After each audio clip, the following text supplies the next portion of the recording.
There it is. There it is. Okay, so we should be going live now.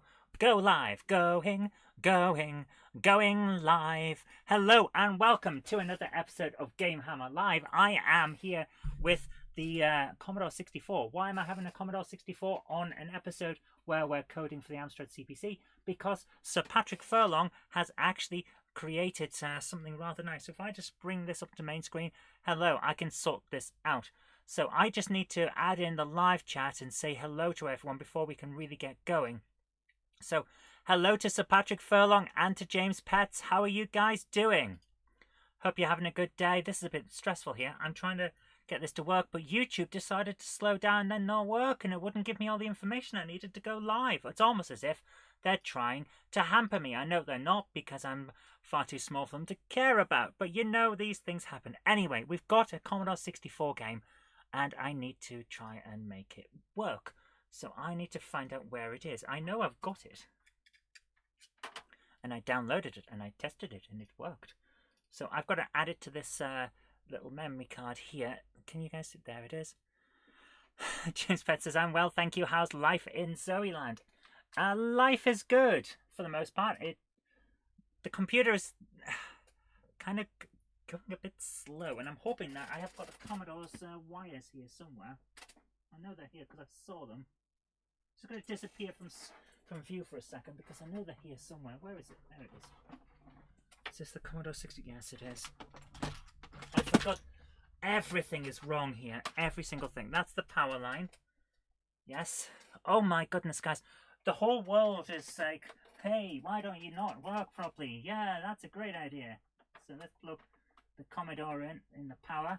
Yes. We'll get there in a moment. I am so sorry, guys. Today has been a bit weird. I did the vlog earlier on, which I uploaded to my other channel, and that's kind of explained what's been going on. I'm doing my best, guys. I'm doing my best. Right, it looks like the SD card is ready, so if I just grab... Yep, I've got it. Virgo 1v12.ds D64. So if I add that into, I believe it's the CBM folder. You can probably see it in a little bit down here. C64 into V, I believe it is. Virgo 1.D64. There's already a copy, but there's a new version, you see. That's why we're doing this. So V2. One of them is dated 2nd of November 2020. And this one is dated the 6th of December 2021. So that's dealt with, and I can now eject that. Hopefully I didn't just eject the wrong thing. Come on, look. My computer hates me. Right, I've got the power in for the C64 anyway. I've now got to find where the other end is with the keyboard. No, keyboard.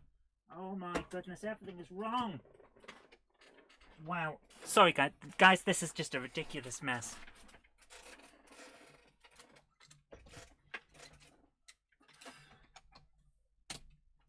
Right, that's plugged in. I'll pick up the plug and play that's been dropped. Oh my goodness. See, everything was going to be nice and professional. Oh my goodness. But apparently I can't do nice and professional. I can't even find the key, the connection. Where is it? One of these wires. See, this is what happens when everything's left to the last minute. Is this the wire that I need? Which one is this?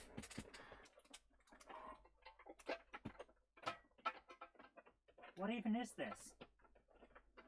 What the hell? Is this it? Right, I think I've got it. I think I've got the Commodore's. Oh my goodness! Yeah, that looks like the Commodore. Certainly doesn't look like a Spectrum one. If it fits, then I'll know it is. No, that's the Spectrum's connector, isn't it? Lovely. Well, I could plug a Spectrum in. I found that.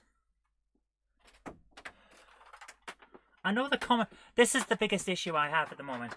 Everything is in a mess because we're planning and building for next year's shows. So things are all over the place. I really do apologise for how much of a farce this is. Where's the other one then? Where is it? That's the Amstrad. So is this the Commodore one? That doesn't even look like a Commodore connector. I really should label these things. I really guys, I am so sorry for being so unprofessional. I really, really should label this stuff. It's got carpet in it. Right, let's see if this works. I'm pretty sure it will. Okay, that plugged in. Right. Patrick says, just kick Jenny's trains out the attic and set up in there, more room. At this rate, I'm going to need more room. It's ridiculous how much stuff is in here. Let's turn that on. Right, we can go now. We can start. Oh my goodness. The things we do, eh? I'll tell you what, guys. It's just a mess. Where's the wrong button? I tell you what. It's a... Right, we've got this working now. The Commodore is here. I'm going to turn it on. Apparently I'm not.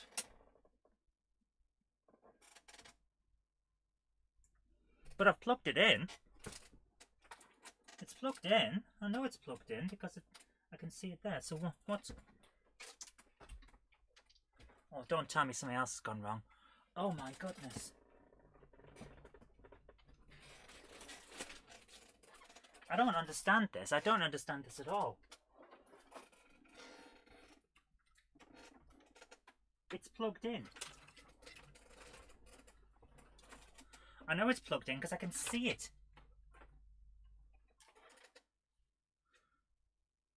So what's wrong? Okay, wasn't plugged in properly at the wall. Oh, the farce. You couldn't write a worse sitcom. Okay.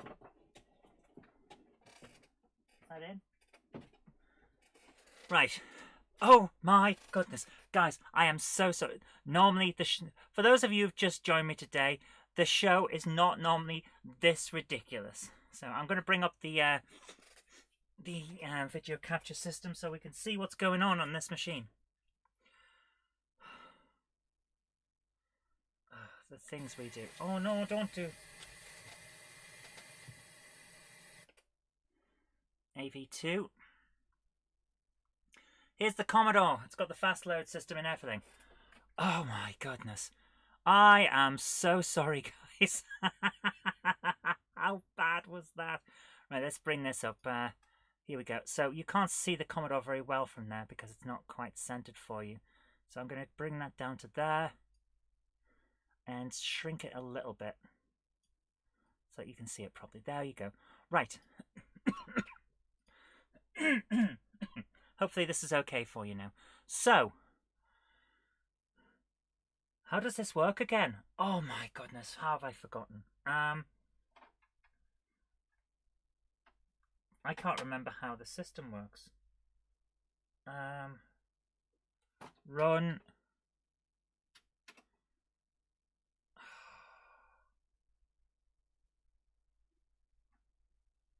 I think it's FB 81, isn't it? Load. Down.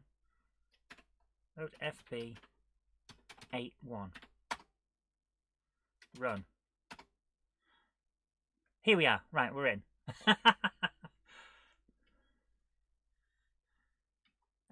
CBM. C64. Excuse me. Now we have to go all the way down here. I really should rename all of these so that they work properly. Oh, hang on. Go back up. V, Virgo. This is the new one here. Load that. And I think it's just that. There we go. Virgo 1, here we are. Coded with graphic adventure creator from Incentive Software. You're in a cramped room with almost no space to move around. The walls press up against your arms. It is cold and dark. Now this one is by Sir Patrick Furlong. This is based on the game that I wrote for the Amstrad CPC in GAC, graphic adventure creator, back... Wow, this was what, the first lockdown? My goodness. So we're going to play this, and then I'm going to read the news, and then we're going to code some new game for the Amstrad. So, examine walls. James Pett says have a nap, yeah. The walls are cold and press up against your skin. You can feel a panel by your right hand. Examine panel. I love the keyboard on this Commodore. I love it. The panel is wide and has something written on it in embossed text. Feeling it, you think it says, pull in emergency. Pull panel. You pull the panel. It falls away, revealing a level recessed in the wall by your right hand. I believe that's supposed to be lever. So, pull lever.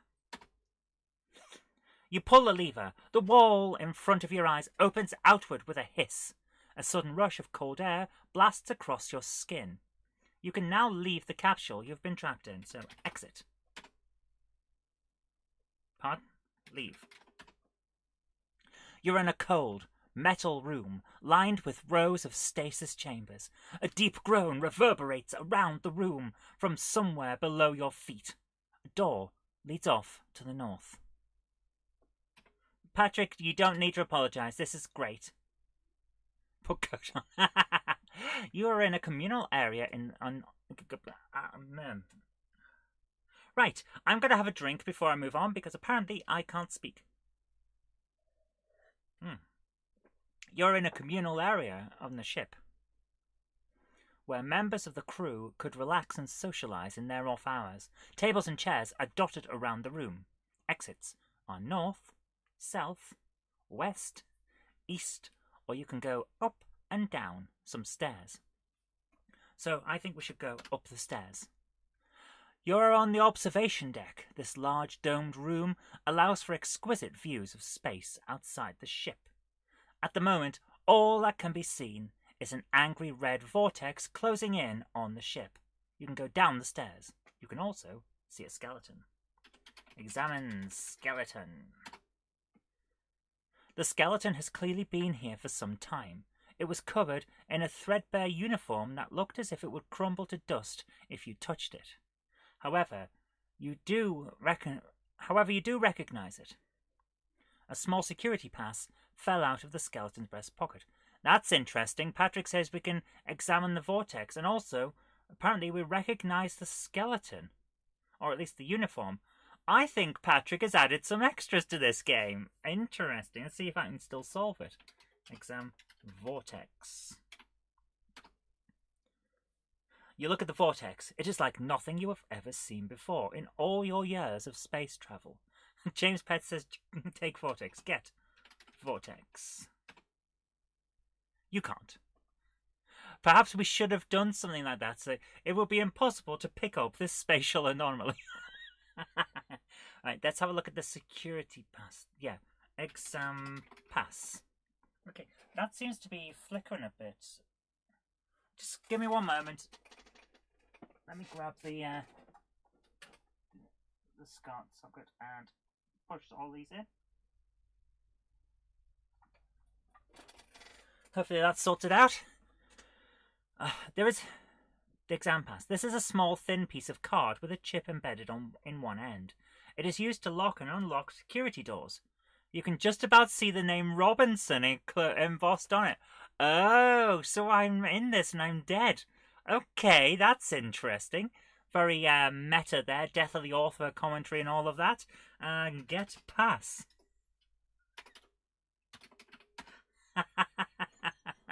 Right, so what have we got? What are we holding? You're now carrying a security pass. So if we examine the skeleton again, it shouldn't have the bit about... Yeah, it doesn't have the bit about the security pass falling out. That's good. So go down. You're in the communal area. So if we go west, is that where we came from? We're in a medical bay. Hospital beds line the walls. A medical droid is tending to something on one of the tables. The exit is east. You can also see a key card. Maybe it's your 10 times great-grandchild. That would be interesting because I can't have kids, but... well, perhaps it's like my great-great-grandniece or nephew or something like that. That would be interesting. Examine droid. Relax and socialise. Oh, too late. The medical droid is a large metal humanoid with a wide variety of surgical tools in place of hands, attached to long, spindly arms. It is busy conducting an autopsy on the desiccated remains of a creature on one of the hospital beds. Okay, we're going to leave that alone, because if I remember correctly, it will try to desiccate us. You're in the senior crew quarters. Bunk beds and personal lockers line the walls. As with the rest of the ship, everything is covered in a thick layer of dust. You can leave to the west. You can also see a personal locker. Examine locker. Strike up jolly conversation with droid. This is a personal locker, like many others on the ship. It is used by members of the crew to store personal items. A scrawled note falls out of the locker onto the floor. Examine note. This is a hurriedly scrawled note. It reads, Dave, for the last time, the password is Rosebud. Please try to remember it so you can actually access the computer. You're supposed to be our navigator after all.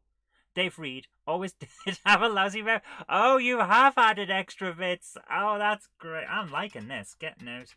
We're going to need that because Rosebud is important.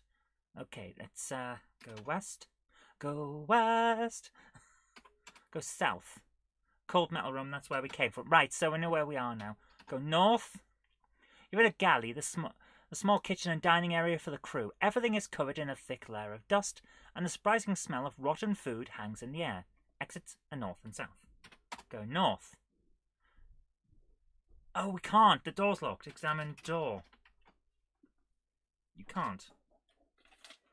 Unlock door. Oh, thank you. Happy Bears, apple and lemon. Apple and lemon. Oh, thank you very much.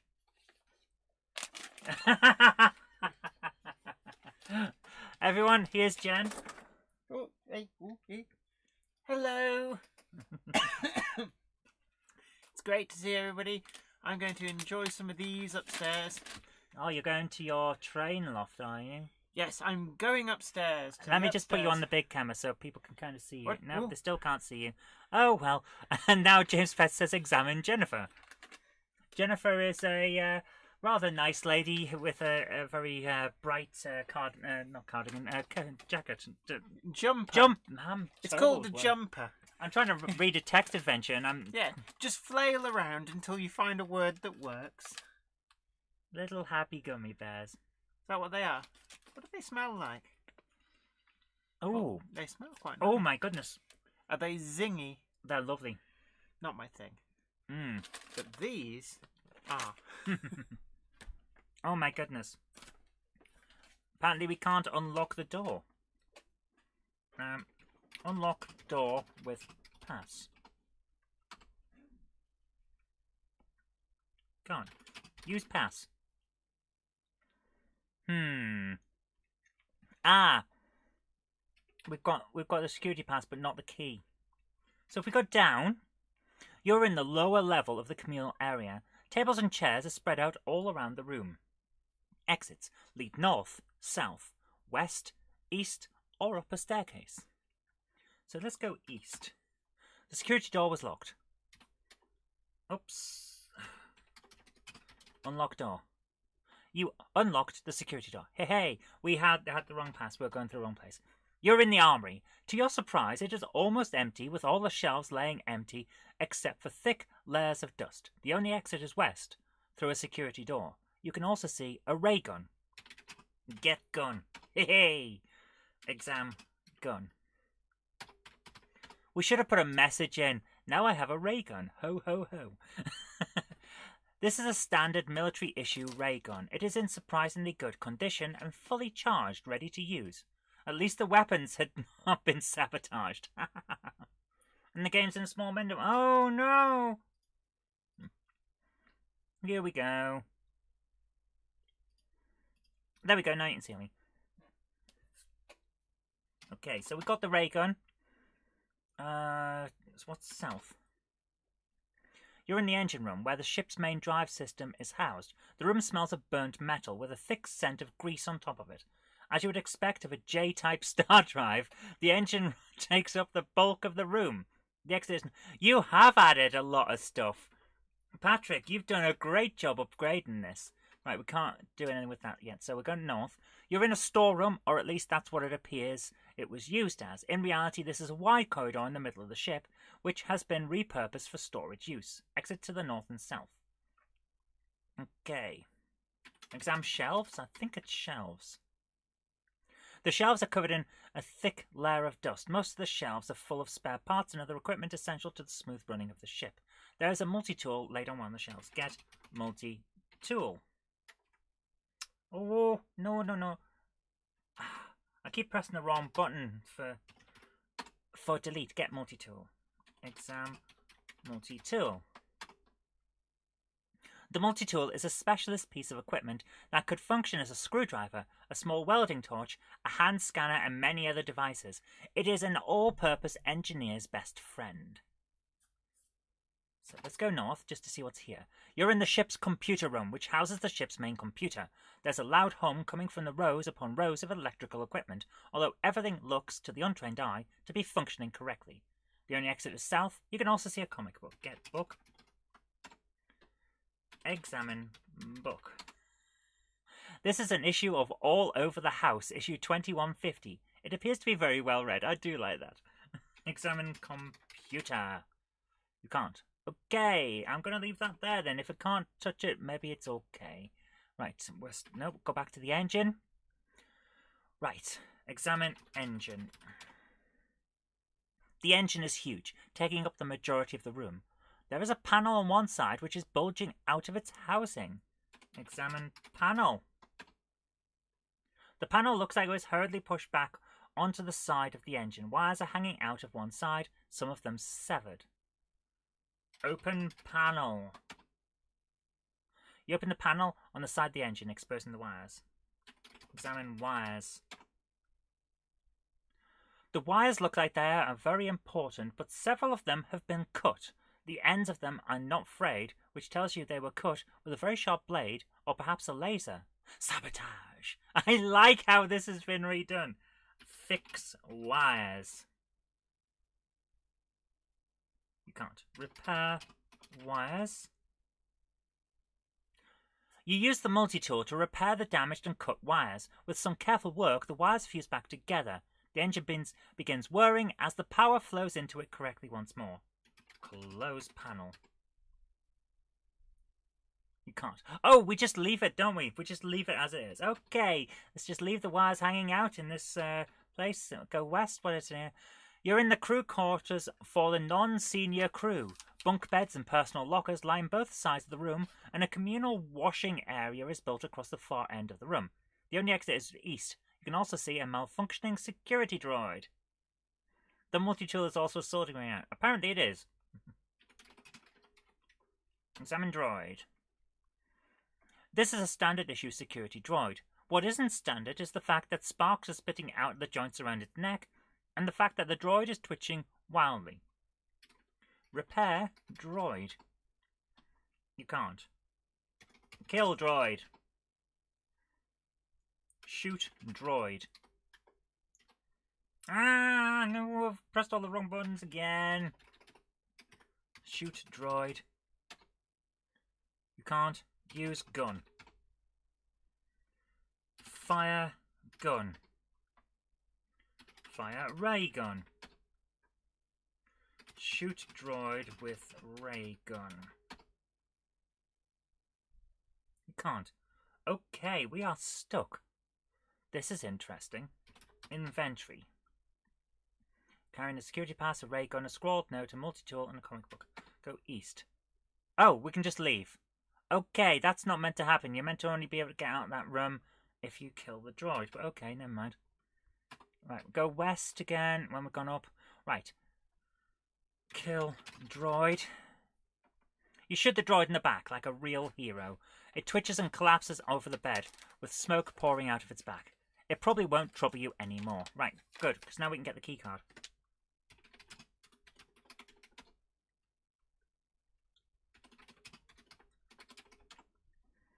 Examine the key card. This is a small thin piece of card with a chip embedded in one end. It is used to lock and unlock security doors. Oh, wrong one. Examine card. Examine key. A small... Okay, it's got the same thing for the keycard. Okay. North. And I don't think we can get... Yeah. Unlock door. You unlock the door with a keycard. Go north. You're in the main control room where the ship is piloted from. A huge red vortex is visible from out of the main viewer, bathing the room in a vibrant red light. The only exit is to the south. You can also see the main computer. Examine computer. The main computer was responsible for setting the auto-navigation system. Currently, the computer is locked out with a password required for use. Use computer. You access the auto-navigation system and manage to steer the ship away from the anomaly it was heading into. You can breathe a sigh of relief now that the ship is safe. You collapse into a chair and wait for rescue, although you don't know how long it will take for a rescue ship to arrive. Well done! You have completed the game. Fantastic! I enjoyed that. There we go.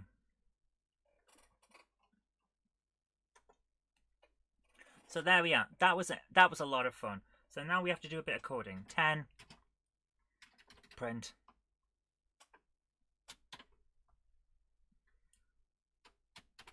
That was a fun game. 20, go to 10. Run. iHat was a fun game. What? That's not what I meant. Apparently I didn't press the right button. Well, that was fun. I enjoyed that. I hope you approve of the additions, says Patrick. I do.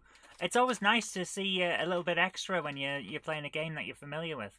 So I really enjoyed that. Thank you. Okay. Let's turn off the Computron. Beep. And bring this back up. Okay, we can actually close down ITV, can't we? Yeah. Quit ITV. James says, maybe you could code a hat game. That would be fun, yeah. Right, I'm bringing up... Well, now you can see the YouTube. Apparently there's two of you here, James and Patrick. So we're not having a really... We're not having a really high-profile thing at the moment, are we? What's indie, isn't it? Indie retro news. So we're going to check the news now. And let's have a look at what's coming up. Cruiser X-79, an upcoming C64 shoot 'em up via the new dimension, gets a one-level demo. Nice. Maybe we'll have to have a look at that later on. Snowfall, Sarah Jane Avery's upcoming festive shoot. Oh my goodness, guys, this looks lovely. How about that? Tokimal. I heard about this the other day. Tokimal, a ZX Spectrum 128K inspiration to Toki, or Toki, whatever it was, gets a brand new demo. Very, very nice. And actually, look at that. That looks lovely. I do like the fact that the Spectrum has such intense, vibrant colours. Lovely. Caves and Cargo, an upcoming Amiga game, inspired by Gravity Force, and has speech samples. Very nice. Yeah, I've never been good at this sort of gravity thruster type game, so maybe I'll try it, but I won't get very far. Choctris, a Tetris clone for the Commodore Amiga, gets a new version. Pretty much every single system's had Tetris by now, haven't they? But that... Oh, I see what's going on. That's not... yeah. The Tetrimos are blocks of chocolates. That's nice. Ninja Gaiden on the C64. Whoa! Guys, I'm going to zoom in a little bit more than I already have. Look at that. That looks great. The C64 is getting a lot of great stuff at the moment. I'm very impressed by that. Zoom out a little more so we can fit this on it. Yeah. I'm very impressed. James Pett says another Christmas platform game. Yeah. It seems to be, 'tis the season to be platformed. Moonrager 2021 version of Moon Patrol for the 128K ZX Spectrum. That'll be very nice. I do like Moon Patrol. I've never been very good at it though. Oh, Amiga. Yes, Amidar was an interesting game. I think I'm gonna have to try this one. That looks lovely. Amidar's great. WinUAE has updated itself. Oh, I haven't updated WinUAE for years. Super Delivery Boy, the holiday shift. Okay, that looks quite fun. And Turbo Santa, we've already done this one. So there's not a huge amount of news this week. That's interesting. So just drop that back and drop this down. So where is there it is. Retro Virtual Machine. Let's start coding our game again. If I actually I've turned this off, haven't I? Yes. So now I can move this out of the way and we can get on. I can't believe I messed up so much at the start of this stream. Oh my goodness. Right, unplug the video component so I can get everything out of the way. And unplug again the Commodore from the mains so that I don't fry everything. Right, now I can put the C64 out the way. Oh. Right, put that there. Hopefully nothing will damage it while it's there. And bring my keyboard and mouse back up onto the main part of the thing. Right, now we can start getting into the bit that we're really here for. Bring up the 612. Which one's the right? This one. Right. What's in this? Nothing. Nothing's in this. Right, let's plug in Roland. Next year, I hope to finish the ST port of Virgo 1, says Patrick. Excellent. A non-Virgo 1 coding project news. That'll be interesting. I love these bears things. Lovely.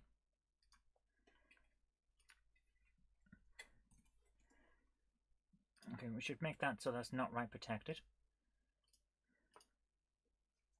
And oh, hang on. No, I need to load in the other thing, don't I? It's on Sakura. Arcade game design. There it is.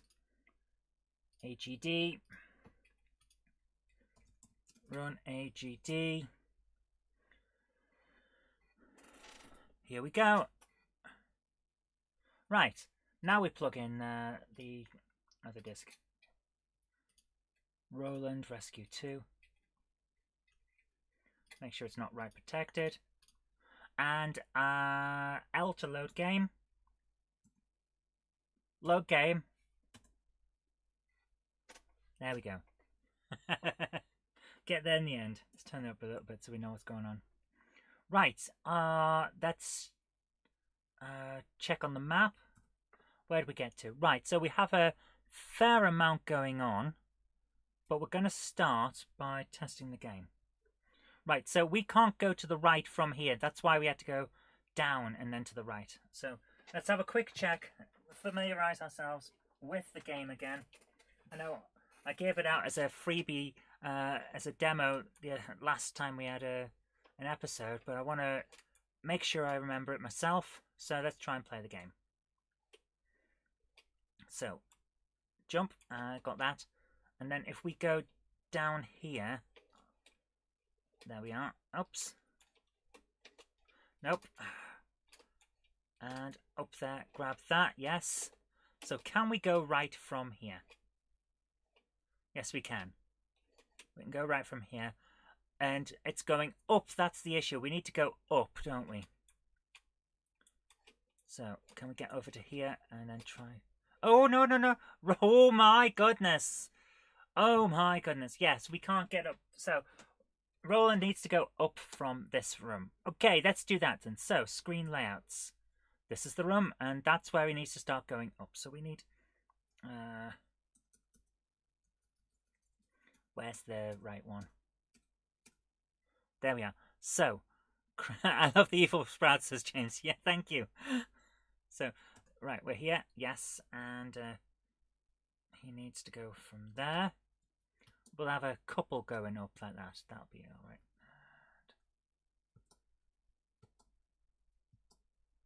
And I think that's all we need, but I'm going to go for that anyway and leave it like that. And go back to the screen layouts again. And can we go back previous? Right, so it does have a second one there, so we need to do that. Okay. Next. This is the one, right? 1, 2, 3, and then 1, 2, 3. So that gets us to here. So let's have a look at what else we can put in. I think these are walls, aren't they? I'll find out.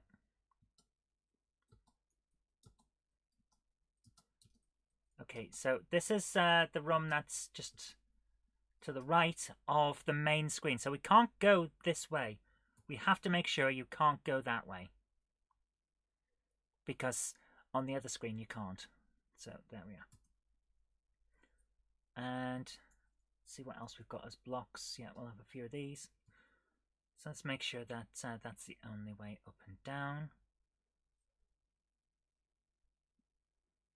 Like that. We'll fill these in as well. Okay. So what do we need in here? Well, we're going to need several objects to pick up, of course. But I'm thinking we need a giant monster. Hello to Mickey and Janie. How are you doing? I'm going to put weird stuff there, because we're going to have a big, big monster made out of horrible stuff. So this is going to be a death beast from beyond space. We all need a good death beast from beyond space in our lives.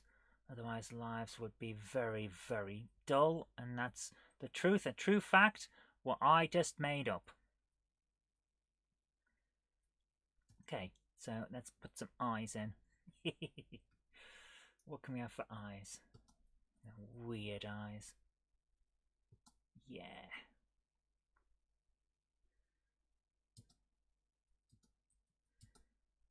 There we go.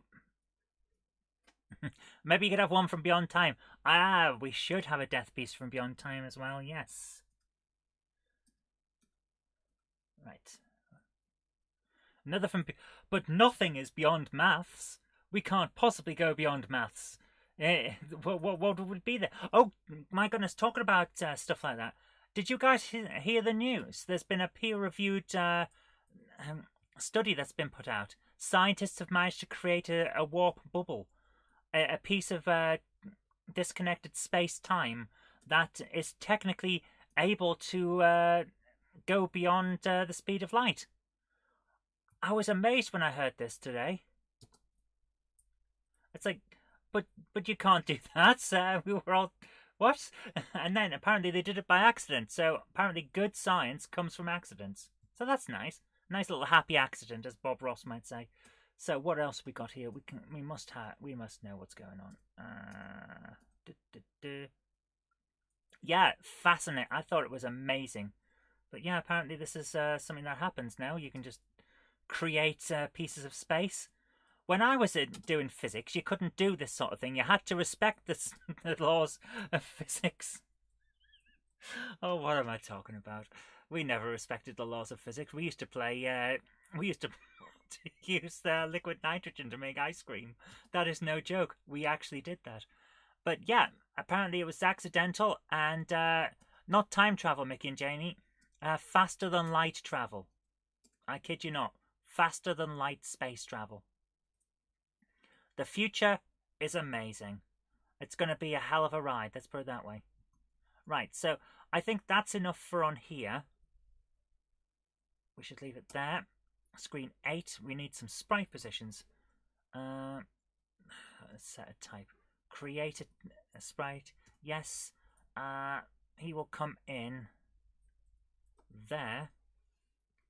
And that'll be his image. Okay, didn't see that in the Financial Times, says James. Yeah, it was in some science thing I saw this morning. So when I was doing physics, you couldn't do this. We were talking about, oh, fusion power. It's about 20 years away. Well, it's about 20 years since they told me that, and we still don't have it. But apparently, some guy randomly, accidentally disconnected part of the space-time continuum while doing something else. Amazing. Right, let's set the map up.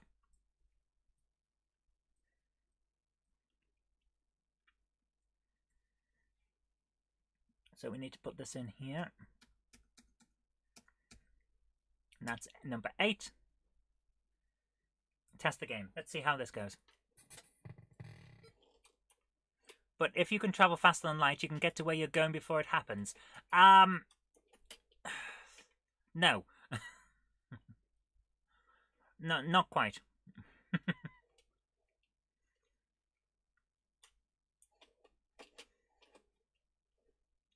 Go down here.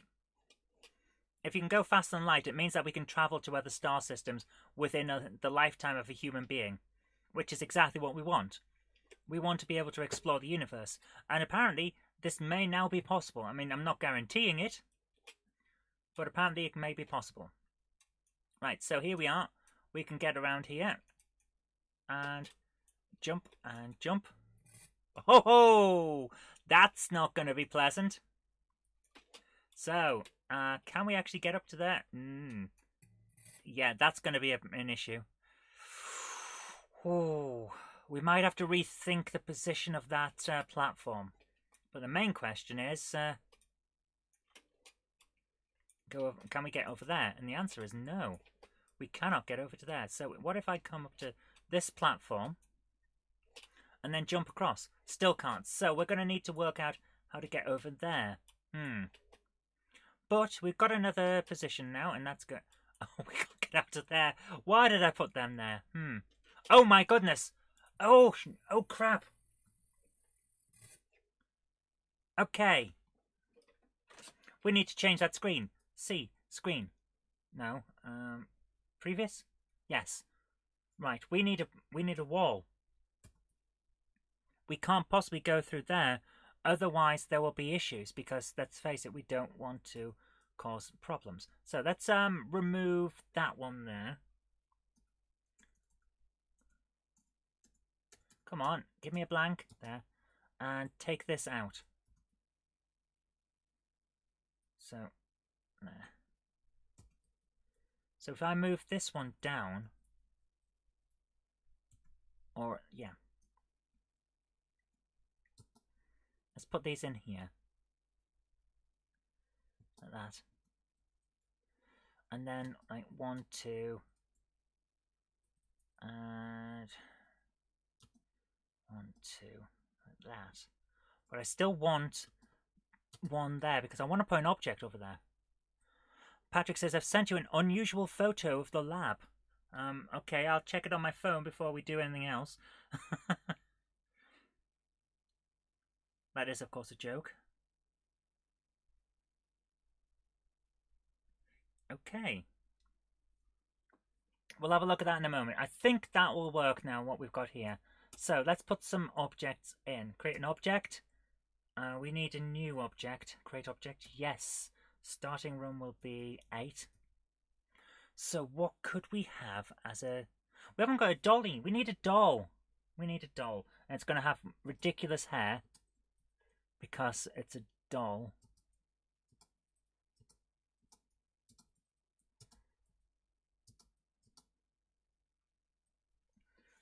Ink color. What color can its face be? Well, I suppose it could be fleshy, flesh colored. Yeah.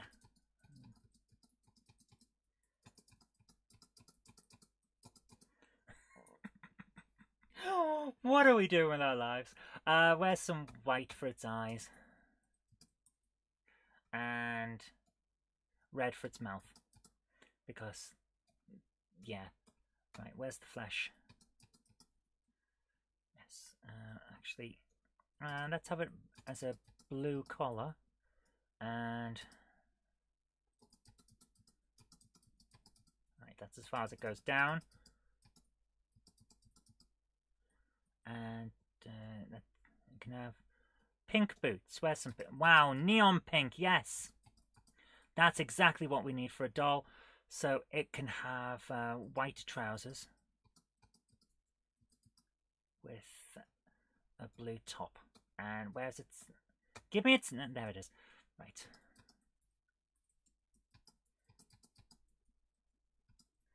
That kind of works. No, I want to turn that back out again. Blank, yeah, and flesh color. Well, that looks ridiculous, and it'll work just fine. Exceedingly silky hair, says James. So shall we? We'll give it braces as well. Green braces. There we go. So now it's got blue shirt and a green jacket instead of braces. There we go. That is the doll, and let's set its starting position about there. I think about there, actually. Right. Go to the map. We're starting in room 8 just to check its position. And begin. Hey, it's in the right place almost. Whoa, whoa, whoa, whoa, whoa, whoa, whoa. We really need to sort that sound out.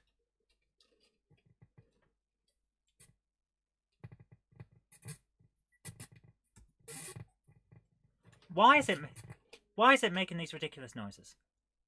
That is weird. Right, so that's almost in the... Is this the summer casual doll suggestions? Yeah, pretty much. I think we need to move it across slightly. Objects, position, just one across, like that. Don't create another object. Check this one first. Now it's exactly where I want it. Excellent. Although, whether it's a doll or just a stationary villain is an interesting thing, isn't it? Right, so we've got the biggest issue now. Can we collect that doll? Let's bring up the joystick of destiny.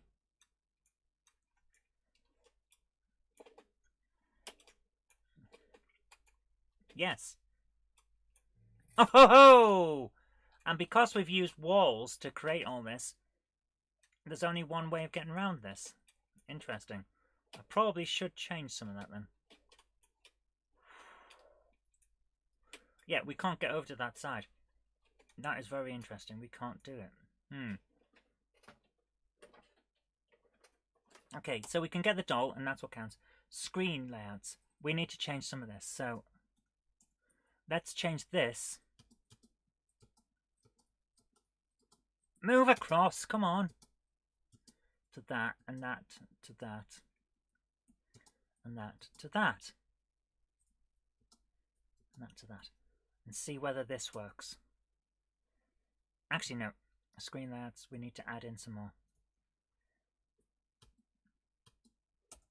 I think that's going to work now. We'll be able to actually do it. James Pett says, maybe a moving platform to get over to the other side, made of a toy train. I'm not sure I can make a moving platform. I don't know how to, anyway. Right, now we can get up there. Okay, can we, however, get over the top of that? That is a good question. No, we can't. No, we can't. Can we do it? Turns out we can't. Oh! That's essentially cutting off that edge. Okay, that's fine. Whoa! Okay. Well, there we are. There's that good. Okay, so we need another toy in here.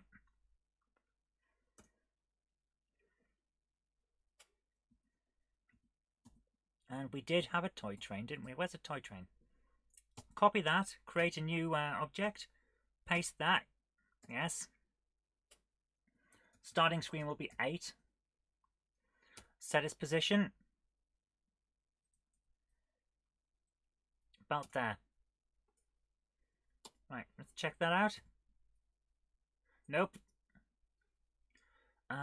Objects again, set position. Okay, check that. There! Now we've got a train in here. And we can set a couple of enemies, which will make things a bit tricky. But that's kind of the point. Right.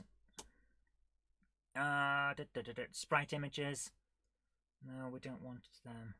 No, we don't want sprites, do we? We don't want sprite images. We want sprite positions. Right. Create a sprite. Yes. What type is 3, I believe.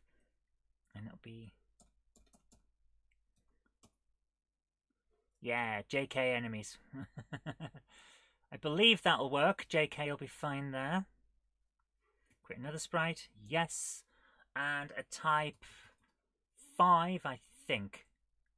Which can go here. And the image will be one of those guys. Okay, test that out.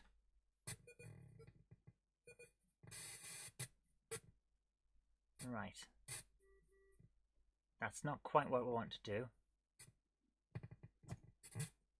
But we're getting there. Sprite positions.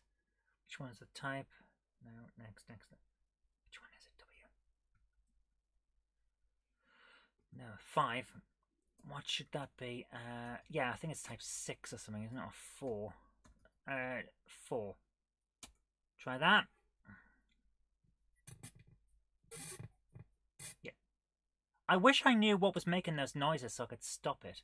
Screen layouts, we just need to change 1 or 2 bits, because these need to be something that it can't pass through. So if I change those to, let's say,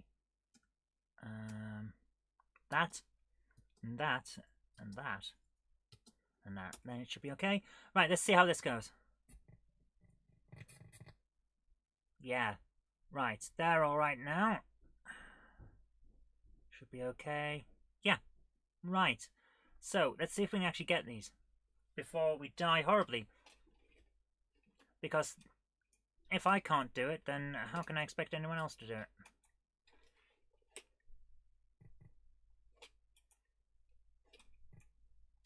And across.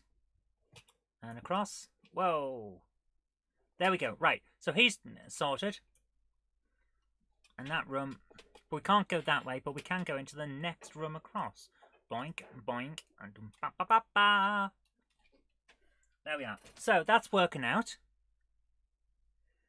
Yeah. Okay.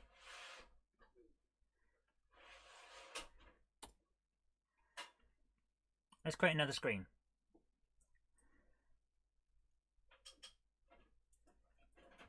So we know that we can't pass through this bit here. 1, 2, 3, 4, 5, 6, 7, 8 of them. Create a new screen. Yes. 1, 2, 3, 4, 5, 6, 7, 8. So we know that that's fine now. And then we have another bit down here that we can't move through. Let's say,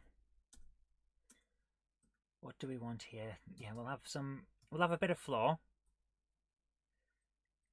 We'll make it like a green hill zone with lots of hills.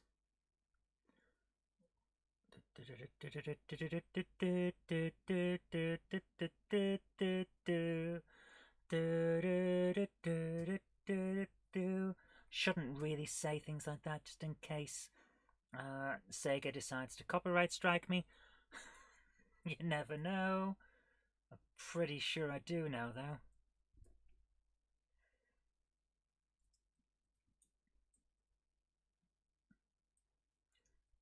Right. Okay, and then we'll have a little bridge. Yeah, little bridge just going across the middle here. And then, because I'm evil, you heard it here first.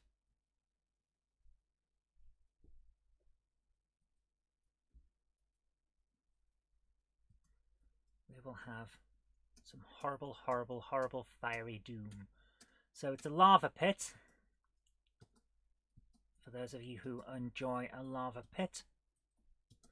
Whether you could actually end up getting in there is a different matter, of course. So let's put some clouds in now.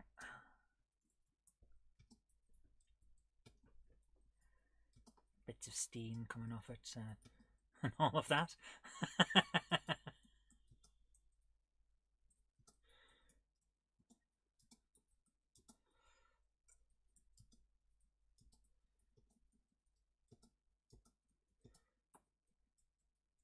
Right.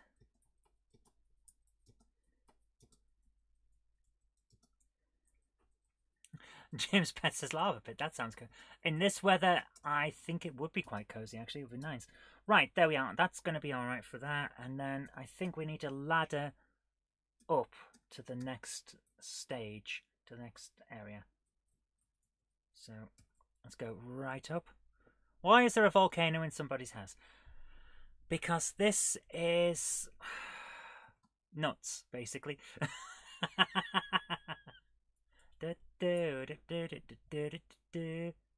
Funnily enough, it's based on a true story. Oh, the Lock says, hi, glad you said you like the film Rockstar. I do also. Funnily enough, it's based on a true story. Yes. Isn't it like, I want to say Judas Priest, but I think it's not them. But yeah, it is. It's quite cool, though, isn't it? Right. Let's put another ladder in. Actually, put a ladder going up there, and across to there, and down here. And then we'll have a little bit of a platform for Roland to stand on. Where's my blues? Where's the blue ones gone? Where is it? There it is. We'll have a little bit there for that. I can't remember whether that's a platform or a wall. We'll find out. No, that's the wall. I think this is the platform. I can't remember. These are definitely a platform.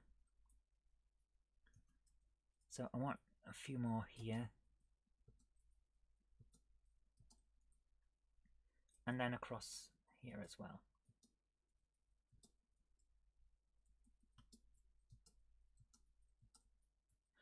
Yeah, I thought it was Judas Priest. Thank you for confirming that. Not enough people watch that film. I really like it. I think it doesn't get enough credit.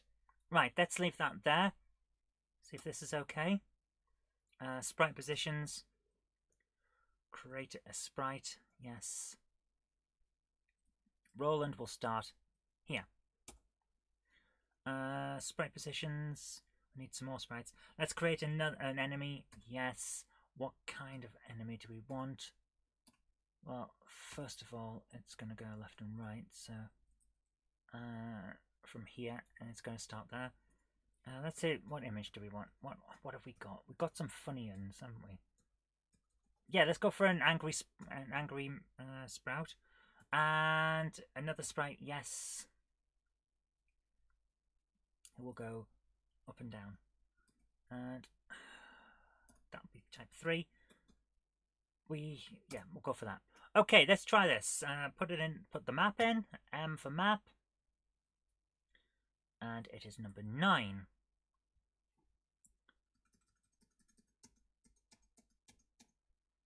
Place that. Test the game. So we start down here. We go across.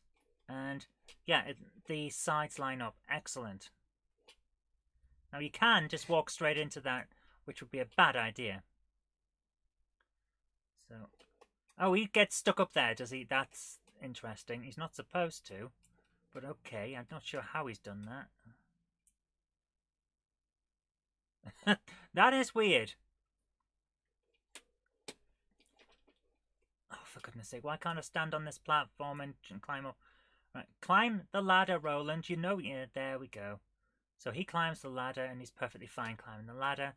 And we end up with an issue there. And if he climbs up here, he can go over there and collect that train. And he does it very easily, without problems, in fact. That's a nice little extra way of getting that. He cannot fall down between those, though. So, there we go. So, we're doing okay for the moment. I'm not sure why he gets stuck in the top, though. I'm a bit confused about that. He manages to get through all of that and then comes back down and just stands there like a weirdo. Okay. Let's see what we can do for that. Change the screen layout. What if we change this so that this block is a proper block? Where's yellow gone? No, there. Now he's just going to bounce at the bottom, isn't he? Let's try that. And he bounces there. There we go. Right, he's okay now. Meanwhile, the other guy goes right through everything else. Which is fine, that's okay. Right.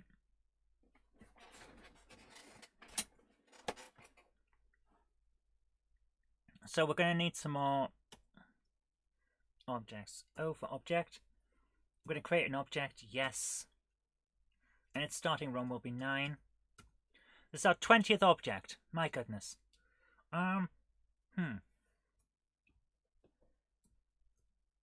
Patrick suggests a future challenge. Make something with the Caves of Doom screen editor. That'd be interesting. Let's make a TV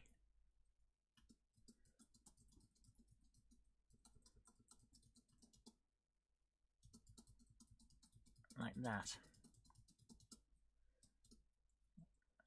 Why have I done that? Actually, that might work. A TV with a screen like that. And a video recorder underneath.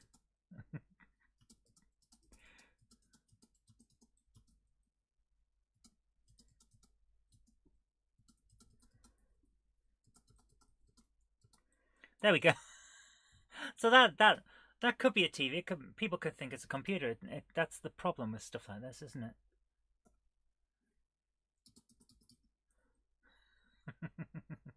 Let's have a red light on it. Yeah. And what should we have on the screen?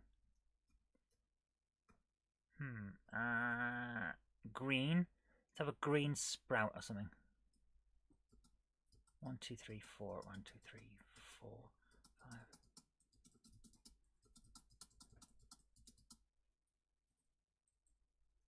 If we turn the background into a different color, say pink, then we can make the most gaudy effect ever and it'll look hilariously bad. So here we are. We've now got there.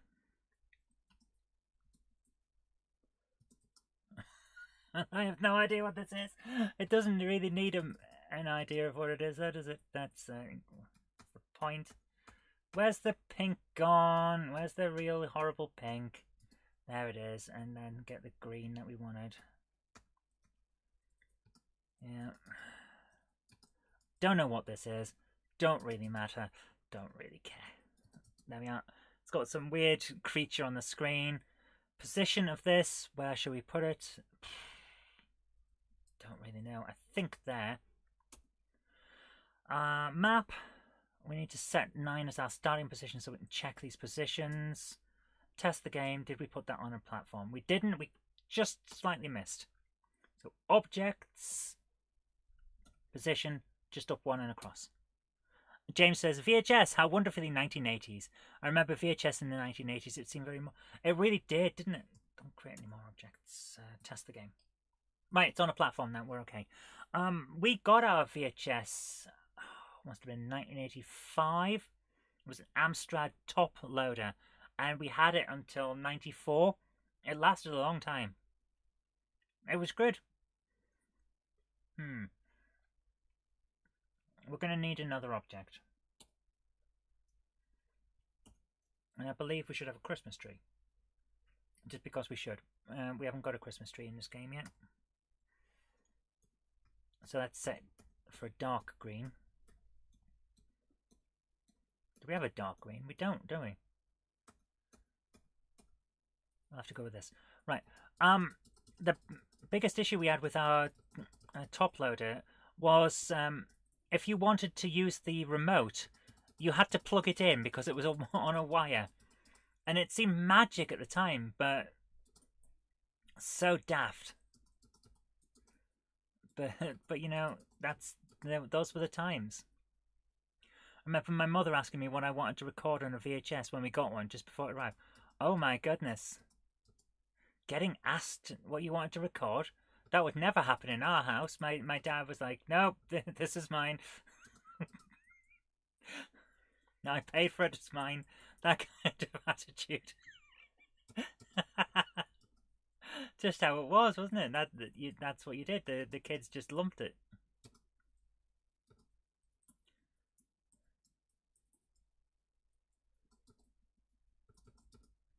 Right, this looks like a mess. My first VHS was a pirate of Transformers the movie, says Patrick. Wow! My first VHS, what was it? Oh, it's hard to remember now. I think it was a Flintstones. I liked the Flintstones when I was a kid. They were fun.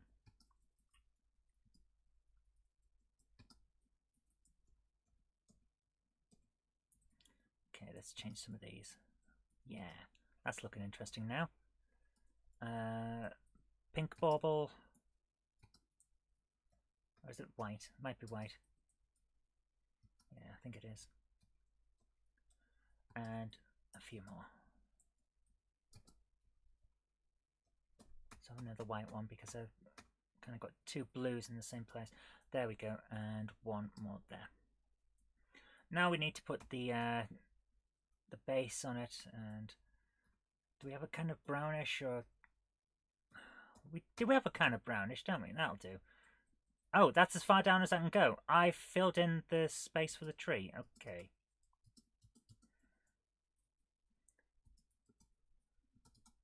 There we go.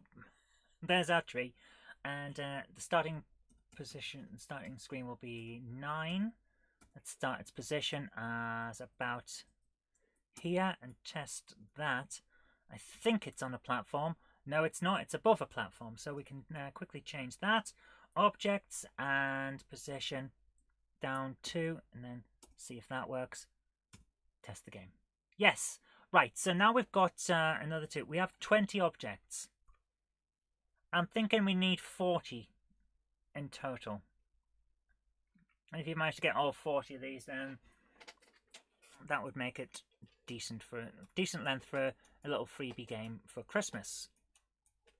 So we got that one there, and this guy's going to be really hard to get past, and that's kind of the point. We want to make it difficult. If you've got this far, you know what you're doing.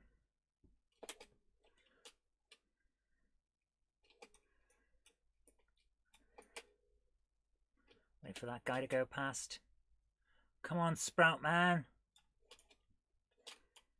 Whoa, straight into him. That's not what I was planning. I was trying to get past him by going upward. Yeah. There we go. And down. So you can get past it. Oops.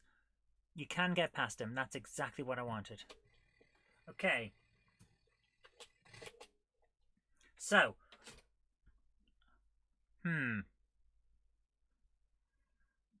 Let's quickly check the map.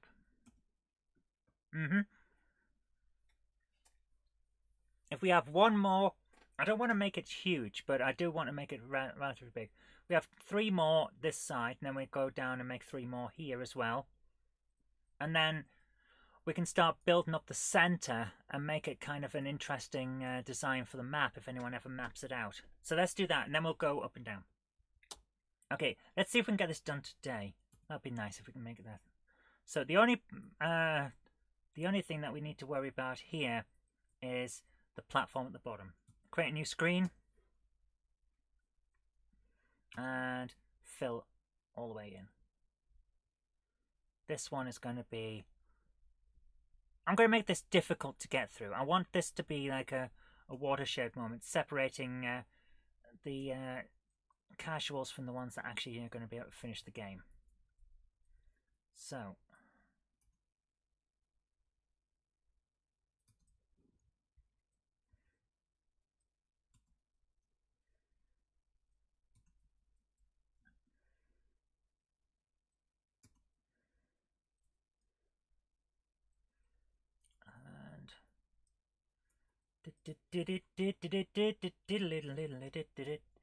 Right, that's the one I want. Bubble, a bubble, a bubble, a bubble, and a bubble. And a bubble there. On this side though, a bubble, a bubble, a bubble, a bubble, a bubble, 2 bubbles, and a bubble, and 2 bubbles. That's all that's going to be here. That's all I want on this screen. There are going to be no items to pick up on that screen. Just one enemy. Create a sprite. Yes. Roland will start there. No, sprites. Create a sprite. Yes. 3. Type. He's going to be there. Collision, no, screen layout. That's the one I want.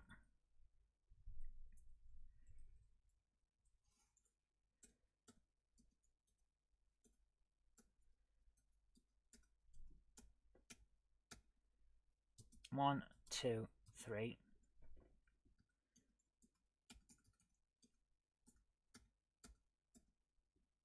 One, 2, 3. Fill all of this in.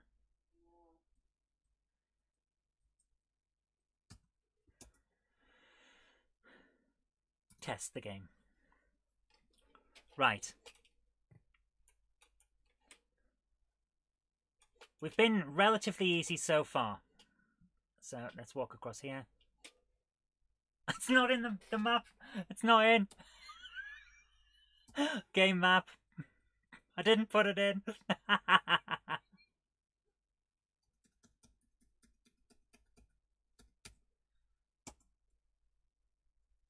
Test. Right. All these bubbles. We need somewhere a collectible bubble generator. That's a good idea, yeah.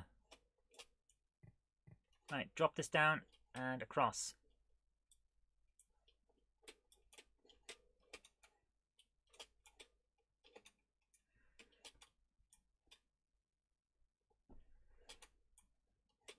That's all that's going to be in here.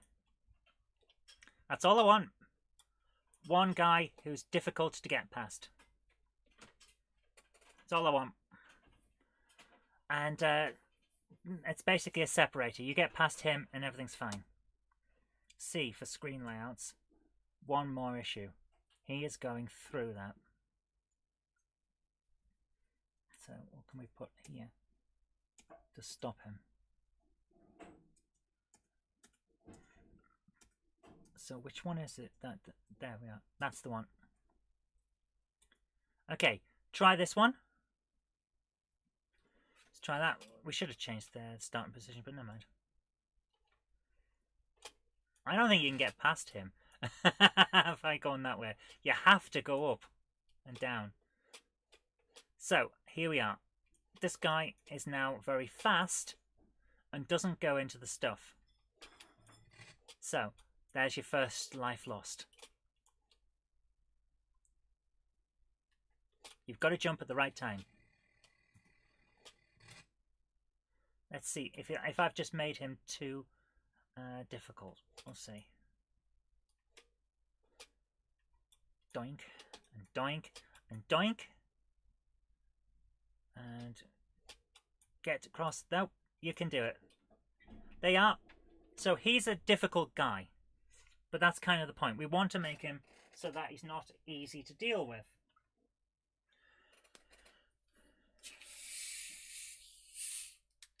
Because we want some areas that are hard. Otherwise, this isn't a challenging game, and therefore it becomes a bit dull to play at times, if you know what I mean.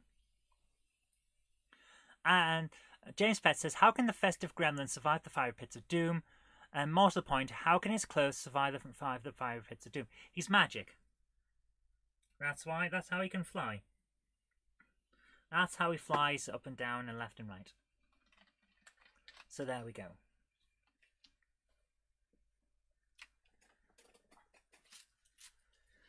Right.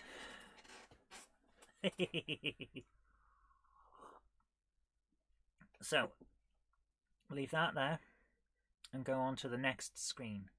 Let's create a new screen. So this one, well, we have to start at the bottom because that's where we come in. So let's start with a bit that goes like that.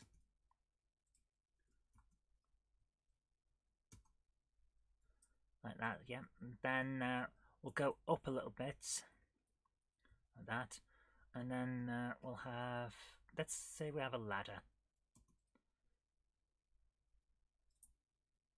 Why do we have a ladder? Because we want one.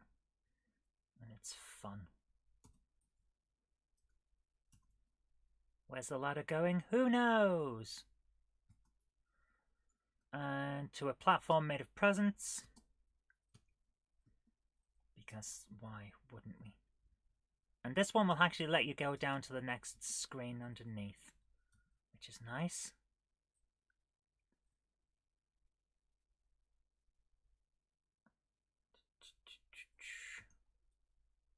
And then a little way up, as if it's making a giant present out of presents. Why am I doing this? Why not? We're going to actually make the wrapping on it deadly, because this is where we start getting creatively horrible. And after I've put all this together, we should save the game, because let's face it, We haven't saved since I started. 2, 3, 4. Let's turn this into, where's it, red?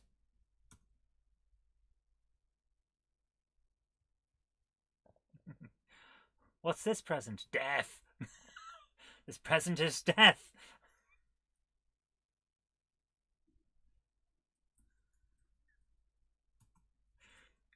And on top we'll have a little bit of fire. Right.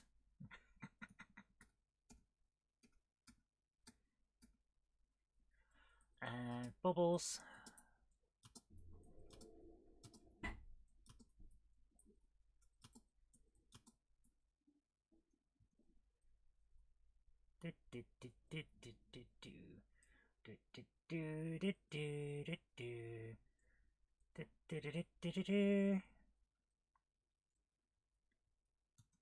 Why is that there? Who knows?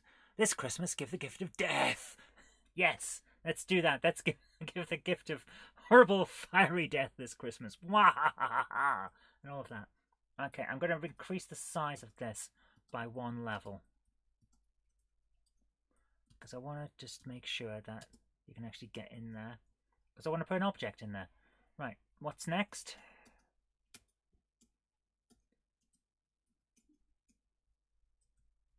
I think this is a platform that you can walk through.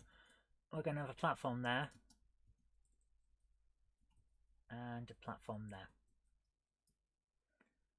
Okay, we're going to leave it like that.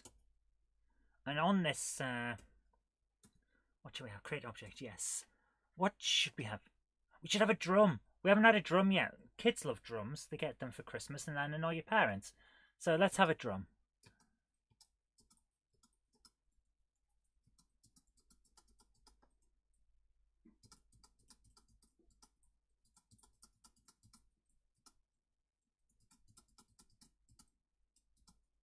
Kids love drums, don't they? I always loved drums as a kid.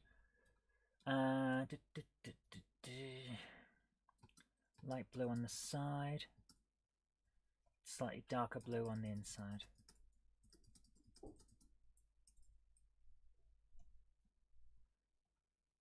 And a drumstick. And another drumstick.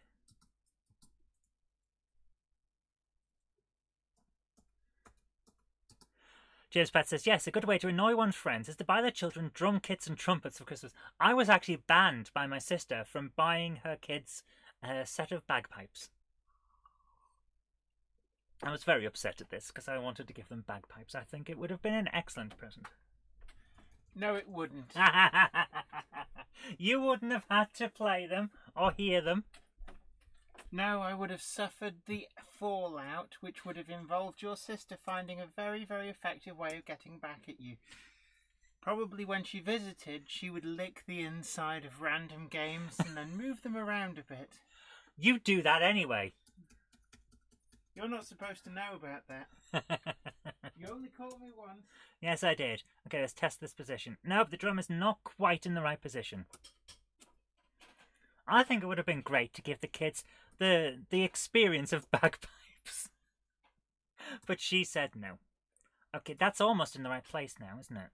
So it's object, position just one slightly across. And we'll make sure that works. So how's this going? Yep, bagpipes kind of in the right... Maybe we should have left it in the place it was in before. Let's move it back. Right. We're going to need a starting position for Roland. Where is it? Oh yeah, create new sprite. Patrick says, I know when someone's moved my collection. I wish I did, because it's too big, to be honest with you, for me to know where everything is all the time. I can look around and know it's still here, but if someone came in, like they did the other day, and moved one Transformers game one place, it's not quite the same. So, yeah, just how it is. Right. I'm going to have one guy here. It's going to be type, yeah, type 3.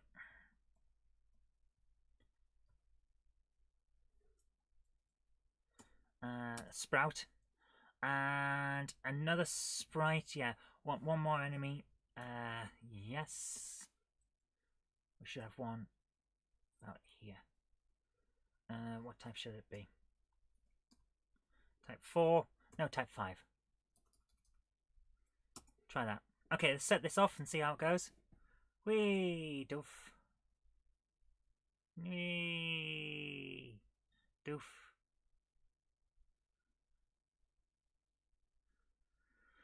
Right, they're doing alright, but we need some more stuff in here now, don't we? We need some more objects. Okay, objects. Let's have a look at what we've got. Let's see what we haven't had for a while. I haven't had a calculator for a while. Copy that. New object, yes. Paste that object, yes. Starting position, place is 11. And it should be up here somewhere. See how that goes. Is it in the right place? Oh, so close. I was so close. Objects, yeah. Position. Oh, like that. And position. Test game. Oh, so close. Objects, set position. One up. Yeah. Try that. Yes. Right, so should we have another object? We didn't have any in the other. No, let's leave it as it is. So there we go. We've got all of those now. Right. Almost at 10:30. My goodness, we're doing okay so far. we can't get up. Oh, this is interesting. We can't get up there. Right. Screen. Forgot to make it possible to get up to the thing. Okay. 1.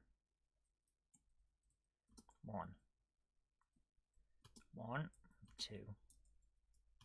1. 2. 1. 2. 1. See how that goes, and we'll add another object in as well. Let's create a new one. Create object. Yes. What kind of thing should we have? A Game Boy. Let's do a Game Boy. And it's going to be a red one. Because it's not copyright infringing then. Make it a little bit wider. Colour all of this in, we'll work out everything else afterward. I believe because the Game Boy has that weird thing in the corner, it should look like that. So let's change the screen to green.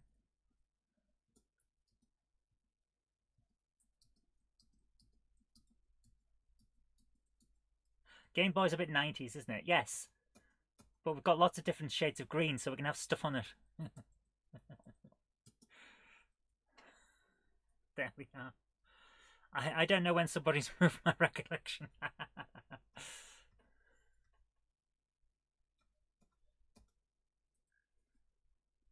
1, 2, 3. Like that. Let's actually change that to red again because I want. Where's red? There it is. Right, that's blue button and another blue button. So there we are. Position. There. Check that. I hope it's in the right place. No, I want it slightly to the left. Object position. And see how this goes. Test the window. Test this game. Right, so he goes up and then down and up and down. I don't want that, do I? So let's take those two platforms out. Change the platforms. So if we move that to there, take that one out. And that one as well. Because I don't want him getting stuck. Perhaps put one in up here. Just like that. Okay, let's see how this works. Yeah.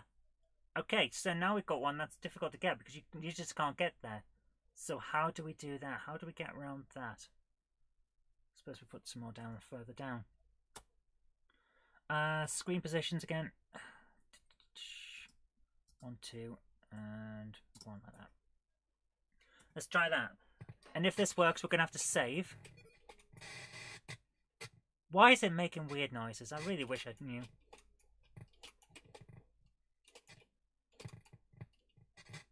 Oh! Interesting.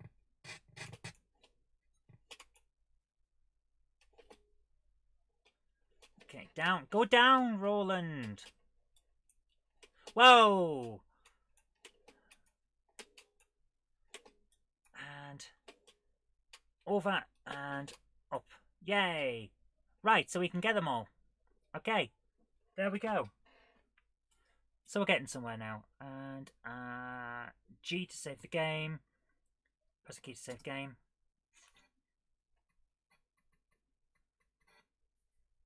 Right.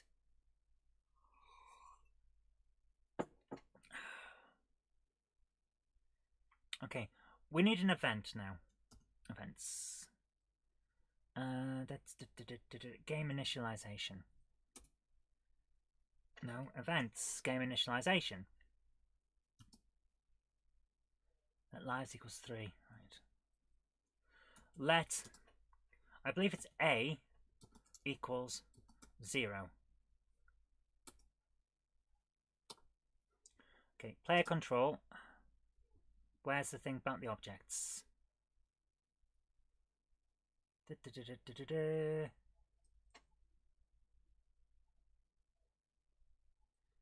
Okay.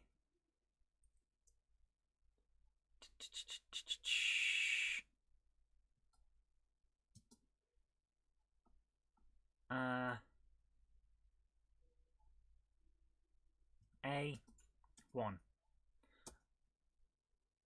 That seems to have worked, yes. And completed game. No! Events. Completed game. If A equals 20, what do we do?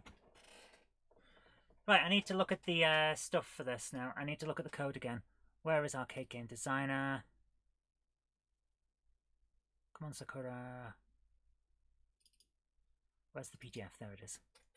So we need the PDF of Arcade Game Designer's rules because we need to make sure that we can actually finish this game. Arcade Game Designer. Let's bring it across so that you guys can see it as well in relatively large text. What is end game? Let's have a look. Upgrading, no. Further reading, no. Technical.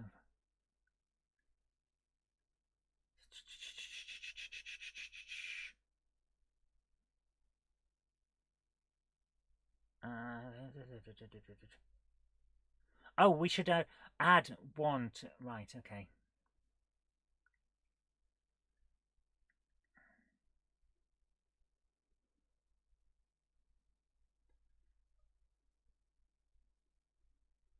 Repeat and repeat, multiply. No, we don't need that. Get, got, fall, jump, wakey.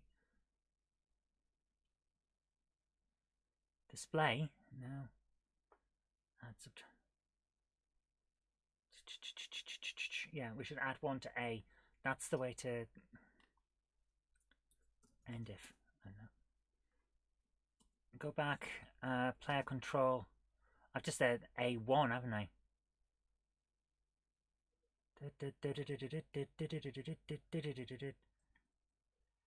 Yeah, that's not going to work. Add 1 to A, end if. Right. Oh dear, game initialization, what we've got in here. It's not playing any sounds, is it? No, it's not. Right, we need to know how to finish the game. How does it finish?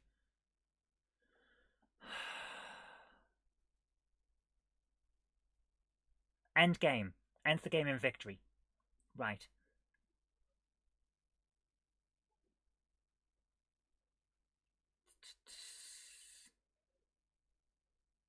Right, end game goes to the completed game event. Oh, right, so that's interesting. Right, so what we're doing is wrong. So we need an if check in here. We need an if check in this bit. Add 1 to A. If A equals 20, end game. End if. Yeah, so the end game sequence then happens. We don't have an end game sequence, we're just going to take out the completed game, everything that's here. What can we do? Can we clear the screen? Is it clears the screen? Excellent. So we can delete everything that's in here. Clear up. CLS. I don't know. Message. Is it message to display a message?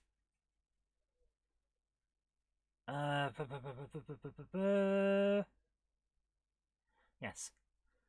So let's say message 5 at the moment, because I'm not sure where it is. There. Go back to messages. Where's the messages? Text. T is text. 1. So 3. Okay. Create a new message. Yes. Congratulations. You have managed to collect all the stolen presents, and now Santa can deliver them in time for Christmas. Well done, Roland. You have saved the day and can now go home for a nice cup of tea and a sit down in your favourite chair.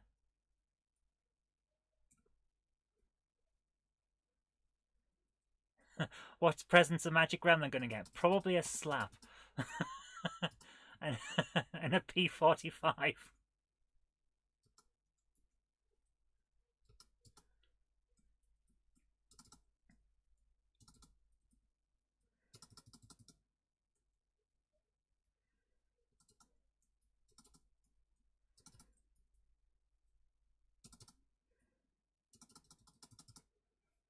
There we go. No, don't do that. Right, there we go. Okay. So that's message 2. So we need to go to events. Where's completed game? That's message 2 that we need. So 20.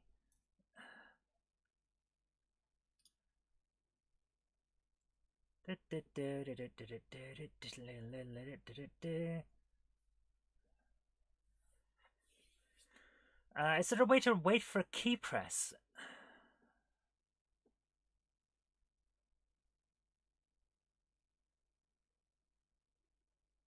Press.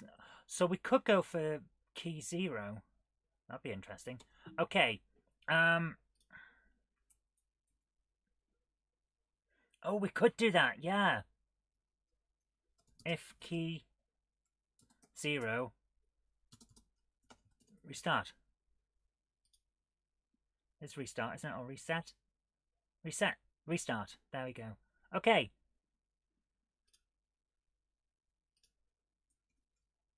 End if. No. End. No.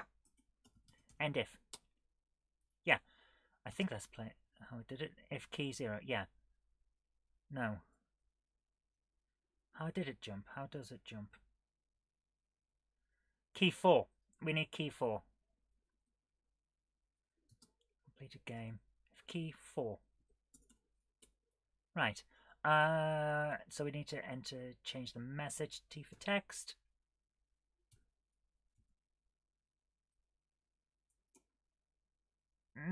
No text. T. Next. And your favorite chair.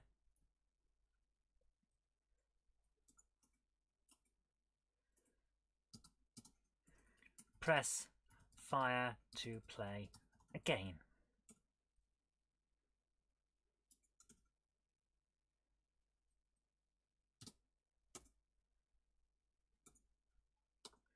Okay, yeah, that'll work. Right, save the game, G.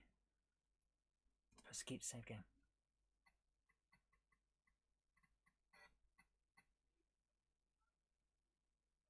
Right, let's test the game. Go to map and set the game start at here. Test the game. Right, if we can get 20 objects, then we should manage to do this. It'd be splendid if there was a game with the fire button where the player character shoots P-45s. That would be so funny. Okay, let's see. We've got 1. Oh, come on. 2.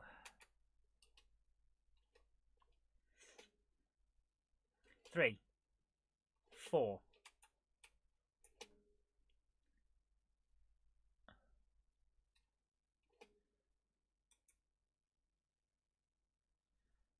5.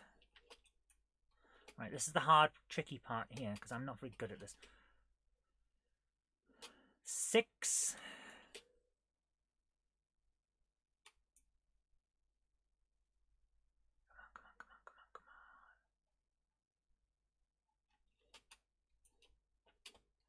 'Come on. Oh! Didn't quite get to number 7 there. Oof. It's a tricky one.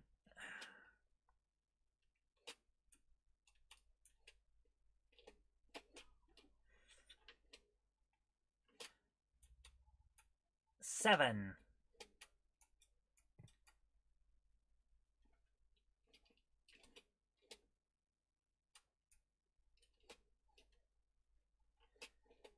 8. Oof!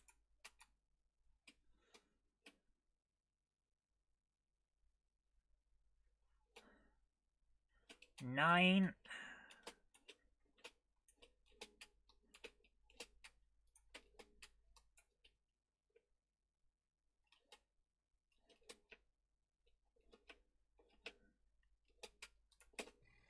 'Oh! Didn't quite do it, did we? Oh!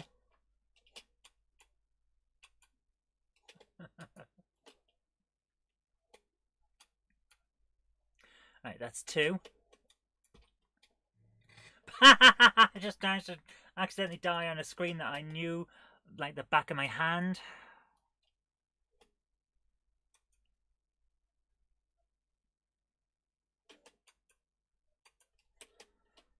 Come on. Is that 3 that we've got there? No, 4. 5.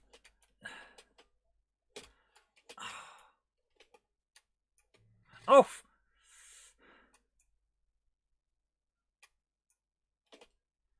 6. 7. Okay. You know what? We're going to test the end game by doing something a little bit different. We're going to alter it. Player control.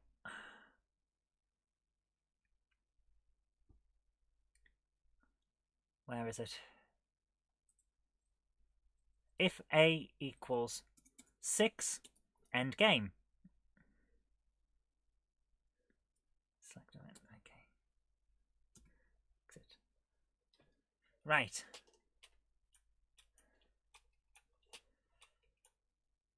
One.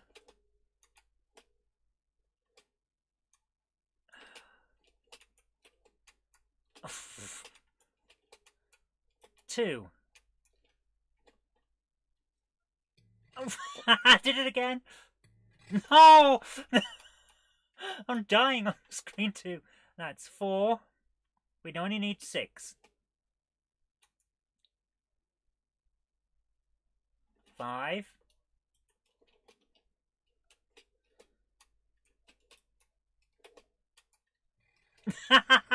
Oh my god. Let's go another way. Let's get the easy ones, then go another way. Oh my goodness! I'm losing the ability to play. 1.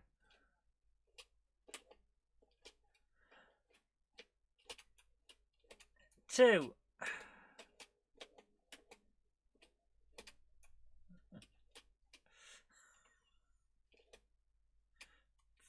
Is that 4? Or 3? Oh, there's nothing over there, so we can't go that way, right? That's 3. Oh, for goodness sake. How am I so bad at a game that I've spent the last, like, how many weeks? 3 weeks doing? Oh, my goodness. 1. 2. 3.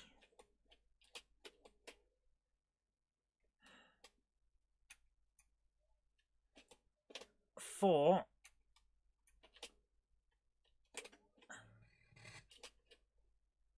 Right, I need 2 more. Let's go for some easy ones.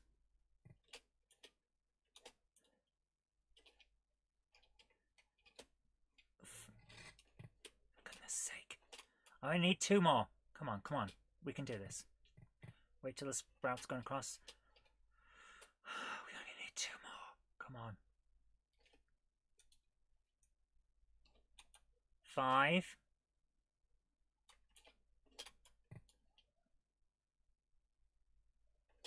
6. Oh. Okay, that didn't work. Why? Do we need to get more? Let's go get one more. 7. So, it doesn't work. It's not checking. 8. Right. Okay, events. Player control. Take the if check out of here.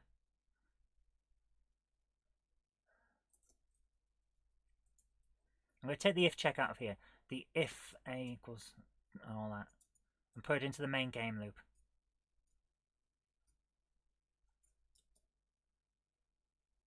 Oh! Well, that won't work. I'm not adding anything. Oh, that's why. Add 1 to A. It was never checking. So, main loop 1. For God's sake. I keep pressing enter instead of space.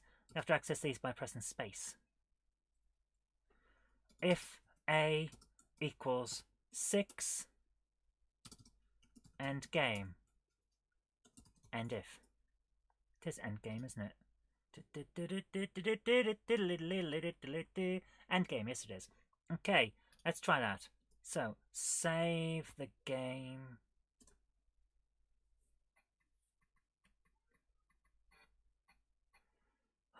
Come on, we can do this, we can do this. We've still got 11k, so we could add extra rooms, which is exactly what I want to do. We want to make sure this works. So 6. We need to pick up 6 objects. Let's do this. 1. No, I haven't got 1 yet. 1. 2. No, but Roland! 4. Yeah, we've got 4 there. Come on, we can do this, we can do this.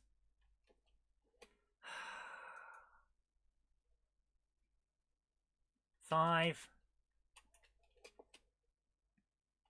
Come on. Let's do it, let's do it, let's do it. And 6. Still nothing. So do I need to go over 6? Come on, you know that we need to do this. You know it. Come on, game. Come on, game. No! Why am I doing... No! Oh, I need an easy one to try and see if it has to go over 6. What? Oh, come on. 7. Why is it not picking them up? What?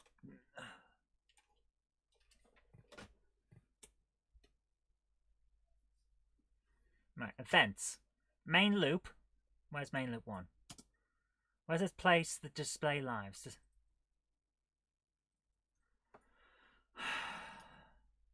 I'm going to display A, because that's what we've been using. Hello, Retro on Limb. Hello to James Furman. How are you doing? display A. Okay, let's try this. Test game. A is 0. Come on up, go up 1. Right, let's see if this works. Pick up a bloody object. Roland, what are you doing to me? Right, 1.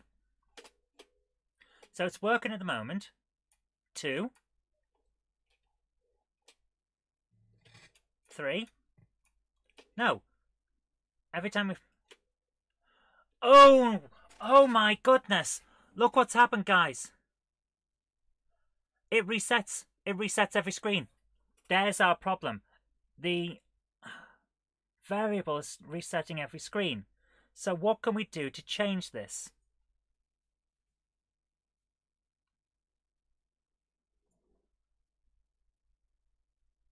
Tie it to the score. James, you were right. James Pets, instead of having a score, you could have an object count or just have everything score 1. Yeah, that's exactly what we're going to have to do. Right. That's exactly what we're going to have to do. Because it's changing everything. So.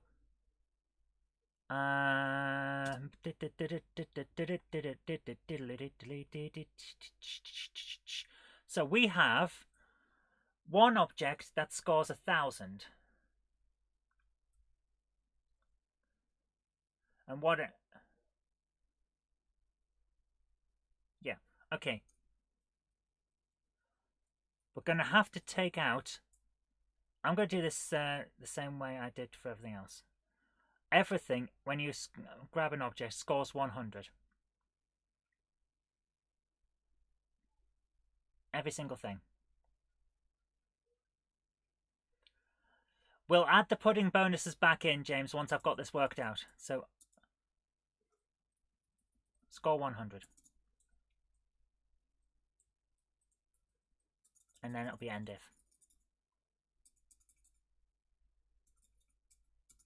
Score 100. Right. There we go. Main loop. If score greater than 600, end game. Save the game.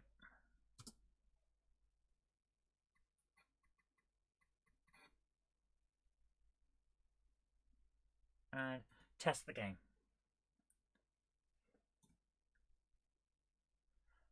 Okay, that didn't seem right, did it? Right, game initialization. Let lives equals 3. Let score equals 0.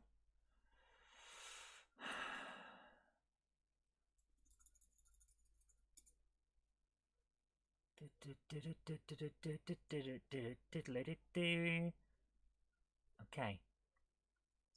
Try that.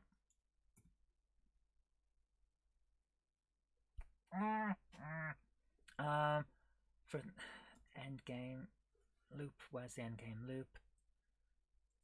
Completed game. CLS locate. That is locate, isn't it? What we want. No, it's X and Y, isn't it? Line and column.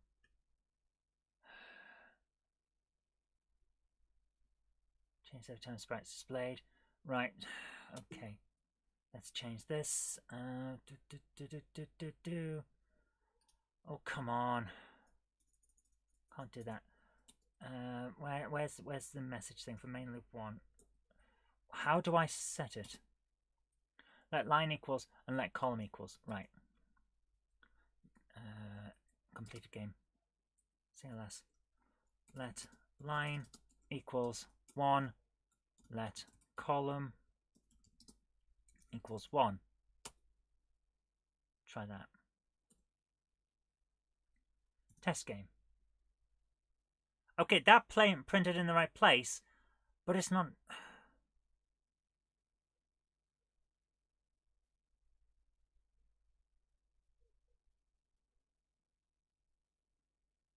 I don't get it. Shouldn't be doing that. I'm not sure what's going on here now. Events. Game initialization. So we've set the score at 0. I'm not sure how this is. Main loop 1. Display.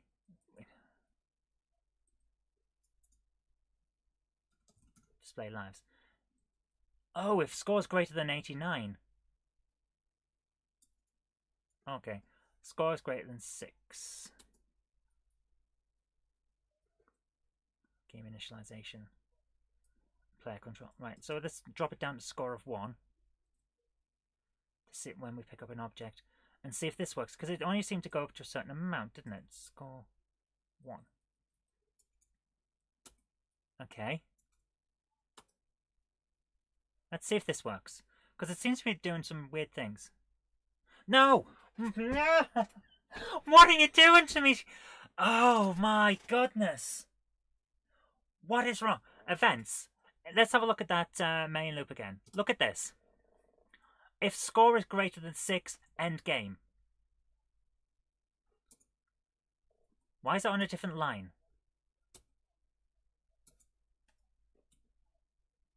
Can I not put that in a main loop? Is that what's going on? I don't think we can put it in the main loop. Right, okay, let's take that out of the main loop. It doesn't seem to like that. It wants to add it to the score. That's no good, and then it ends the game. That's no good at all, is it? Okay, right, let's take this out and add it back into the player loop. Player control, because nowhere else we can put it, is there? Player control. Okay, let's do score 100. Where is it? Score 100. Okay. If score greater than 600, end game. And if. James, you're not the only one who thinks this is weird. Okay, let's try that. Save the game as well. Because we can't have a game that just goes on and then sits there once you've picked everything up. We need to know this works. We need to know. Test game. No! Don't go...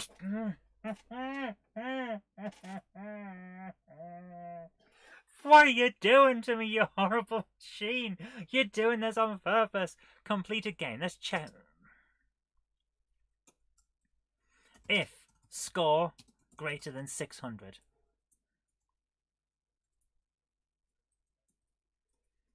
And if. We're going to put checks in both places. Test. No, don't go straight to the game. What the? Why are you doing this to me, you... Look at it. And then it just ends. And maybe some other event than ending the game for debugging purposes. Yeah, events, player control. What are you doing to me, you horrible machine? You're just being horrible. You're just being horrible, machine. Yes, you are. Again, if score is greater than 89, why can't... It can't be based on score. Okay, we need a variable that can stay with us. What can I do? What can I do to this? I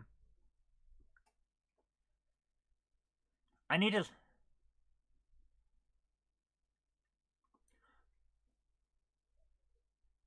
Global variables, these hold 8-bit values, so values of 0 to 255 are possible, but it resets it every single screen. It says it's global, but it's not.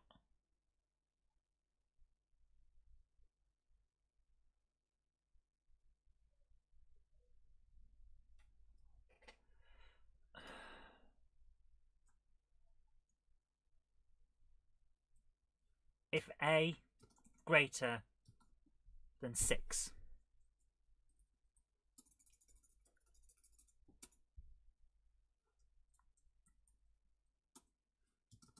Add 1 to 8. This really isn't working the way you would expect it to. Add 1 to 8. But we know that this won't work. We know this. It won't do it. I've just changed it so that if it's greater than 2. I am taking this out of here because we want this to just work.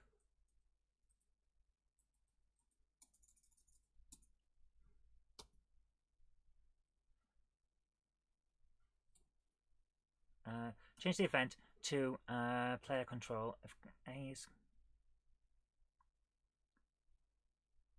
Go right to it down at the bottom.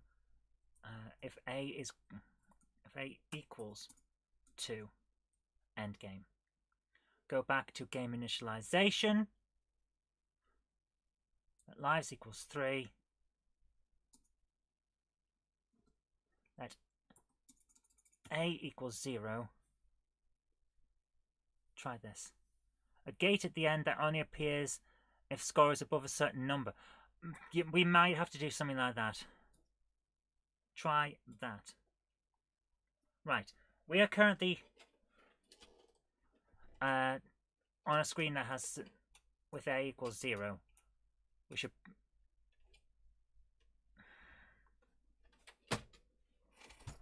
Okay. I don't know what to do here because it's not... It's...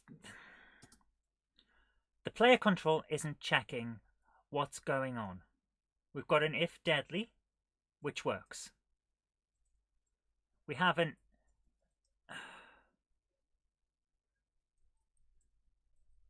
I don't... If it hits an object, add 1 to A. James Pett says you could try coding this and you... I shouldn't have to. This should work. This should work. I don't get it.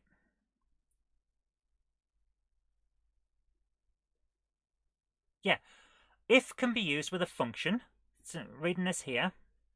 If can be used with a function or to test variables or sprite parameters against each other or against specific numeric values. So I should be able to check if A equals 6. That should be fine. I don't get it though.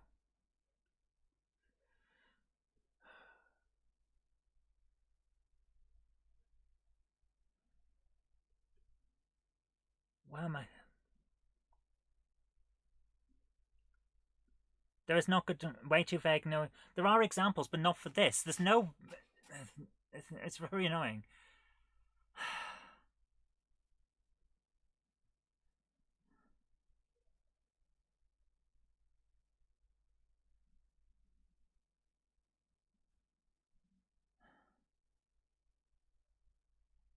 Oh, this is so annoying.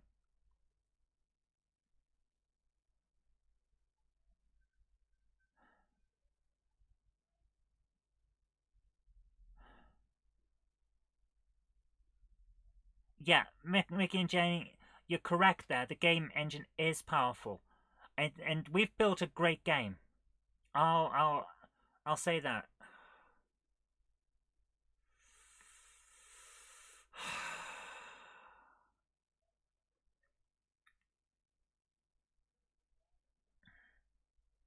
I just don't understand what the problem is. Wait key. Command waits for a key press. Oh, we need that. We need that. We need that. Go out of this. Completed game. Get rid of this bit.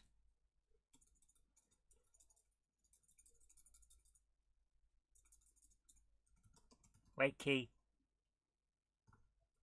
Reset. Off to bed, Cover Monkey says, Patrick. Okay, see you soon. Wait key, then reset. That should sort everything out for that. So it will now wait, I think.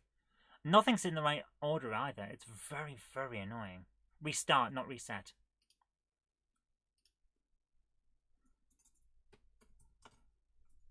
Okay, that should wait now. Test the game. If I pick something up, it'll almost certainly go straight to the victory condition, which is very annoying. There. Right, so this is working. The victory condition comes up. Congratulations, you've managed to collect all the stolen presents, and now Santa can deliver them in time for Christmas. Well done, Roland. You have saved the day and can now go home for a nice cup of tea and a sit down in your favourite chair. Press fire to play again. Very nice. Press fire, and now it resets the game. So, that's good. And I should... Yeah. So he dies, which is just fine. Exactly. So, that's all working. But why is the score and the check not working? Stephen Ensel says, I've gotten so used to modern programming languages, I'm not sure if I could still do Amstrad stuff, because it's been about 32 years. I use 8GK on Windows now, currently developing an ice block style game. It has 50 evil. Oh, lovely. That sounds cool. I wish I knew how this is working now. Events. So, player control is not working. All of the controls work except the check to see what happens at the end. If A greater than 2, end game. And if let's check if that works. Can I do it like this? Test the game. Get off here.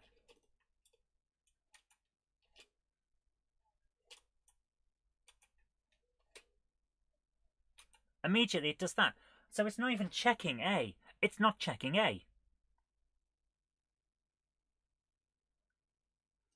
Events. Where's the main loop? Where is it main loop 1?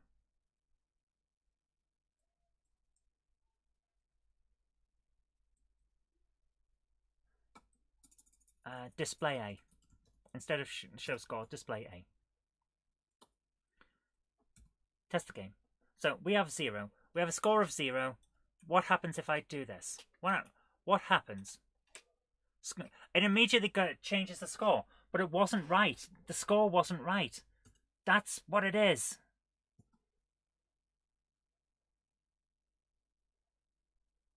It's not doing it correct. It's not counting correct. I've said add 1 to A. Where's the add command? Where is it? Where is it? Okay. Add, subtract commands. Add or subtract to or from a sprite parameter or variable, e.g. add 1 to A or subtract 5 from B. So, okay. That is interesting. It didn't do what I thought it would. Right, so I'm going to quickly try this. Okay. If A greater than 50.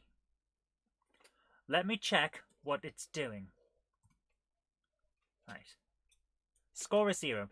What it actually is that 0 is displaying the value of A.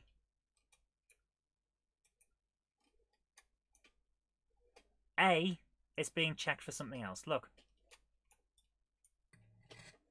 All of a sudden it went to 9.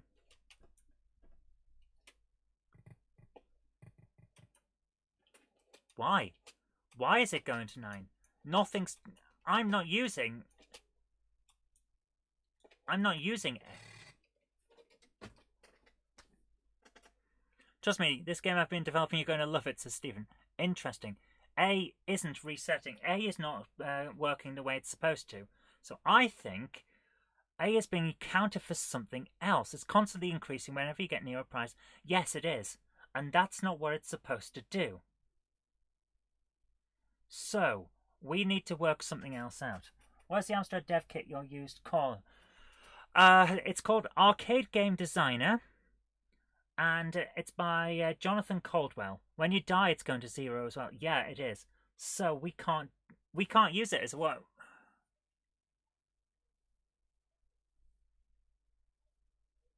What can I do?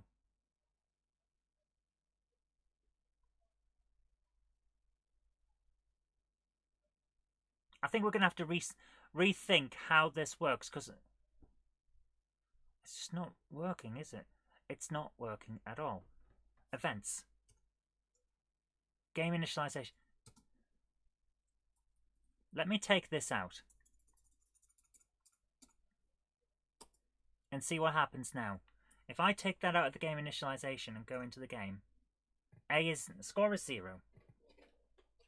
Let's pick up some score. We now have a score of 1. If I get killed, Score goes back to 0.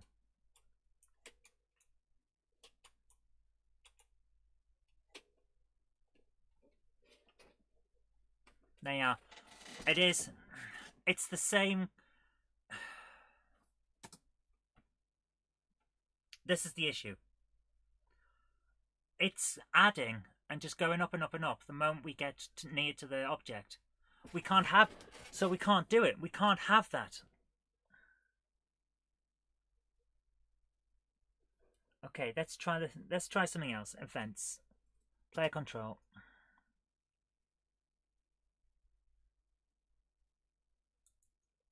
We can't do what we thought we could.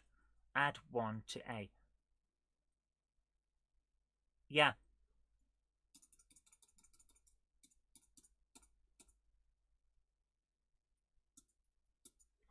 Score 1. If score greater than 50, end game. Try that. Test the game. But the score immediately goes to that. Okay. So that's not going to work.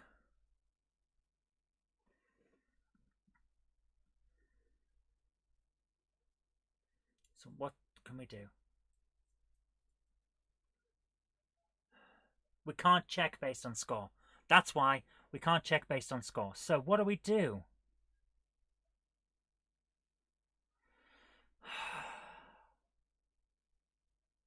If we can't check a score, what am I supposed to do?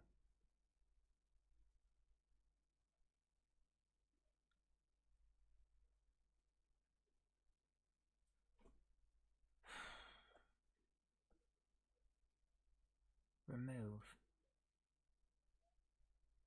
Okay, let's try that.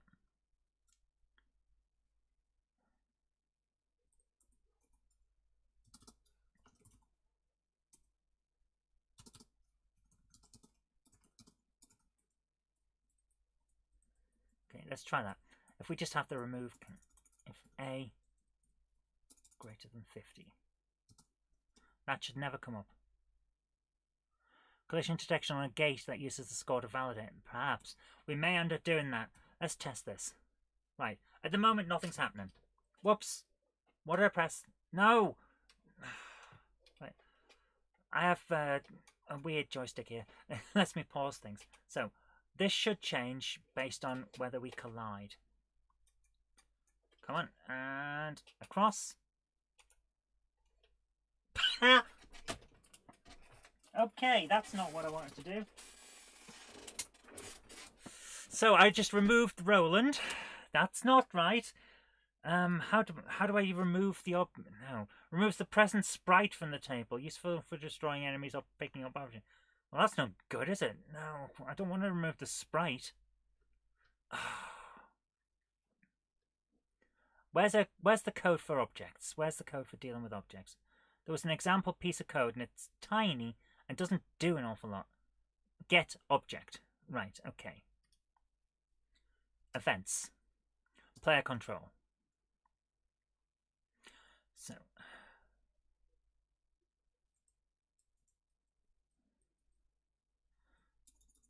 Get object. Don't remove Roland. Get the object. Let's see if this works. Can't believe we just created a thing where Roland disappears. Score 1.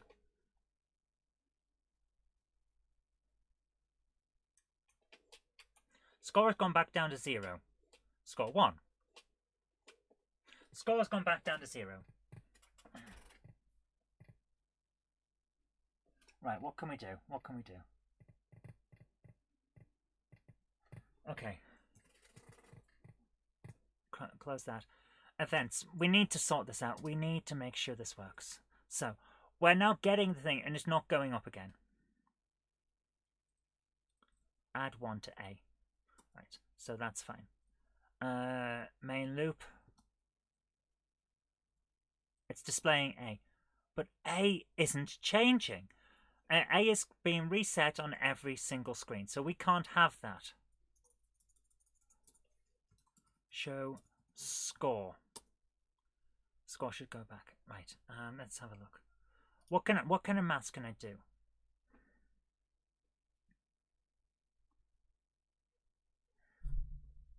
Right. Can I let a value equal a score? Is that a possibility?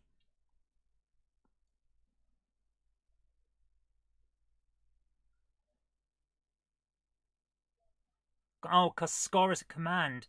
It's not a variable. So what's the variable for score?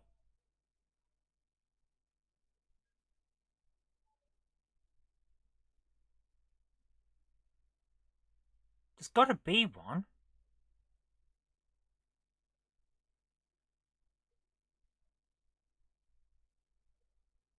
Oh my goodness. I don't get what's going on here. Why? It says that they're...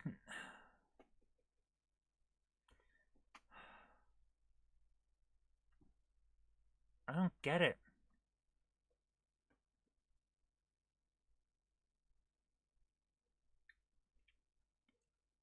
James Pett says, the problem is you were displaying variable A, not the score. Yeah, that's the issue. How do we have a... Score persists between screens, but is inaccessible to logic. Yeah, that is the issue. So how can I...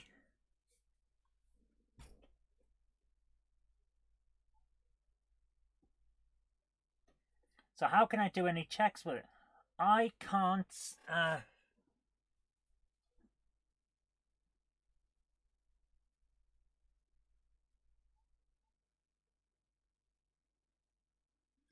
We can't do the game that I thought I could, because it won't work. I cannot check score.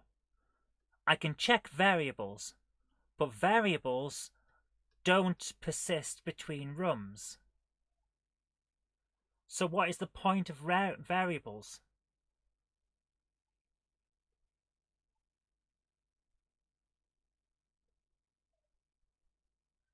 Can you set a parameter of Roland? Okay. Direction, param A, param B. Sprite parameters. You can use these as you see fit, perhaps to indicate the direction in which a particular sprite is moving, or the particular phase it is going through. Invaluable for...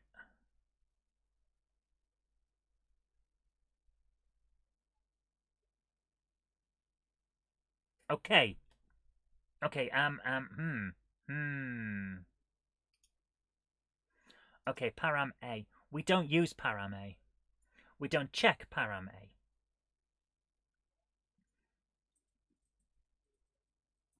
Add 1 to param A. If... Yeah, Mikey and Jamie, you see, it must work as Yellow Belly's game is based on score 2. Yes, that's the thing.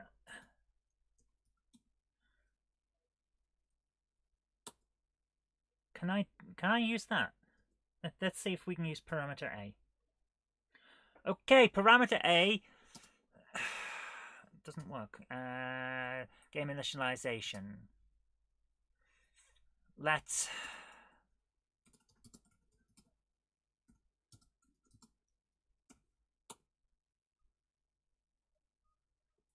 check the player control. Has it moved anything about param A? We should have put this at the top.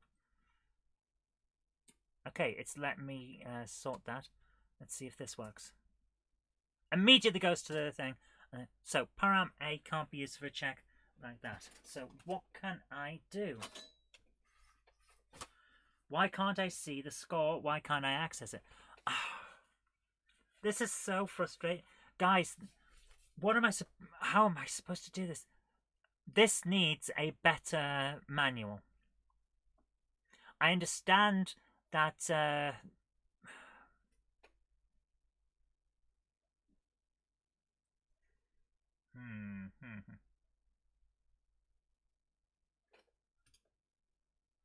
Give me a second. We have used direction or something, haven't we, for sprite types? Is it 5? If direction equals 0...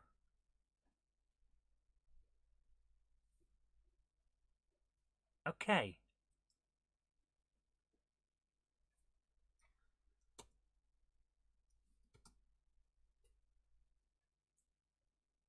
So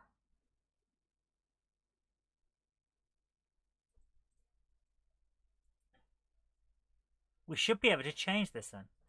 Add 1 to param A. Direction. We can apparently take that and that'll be fine. Direction equals 2. Endgame.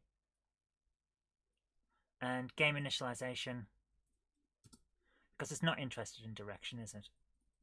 That direction.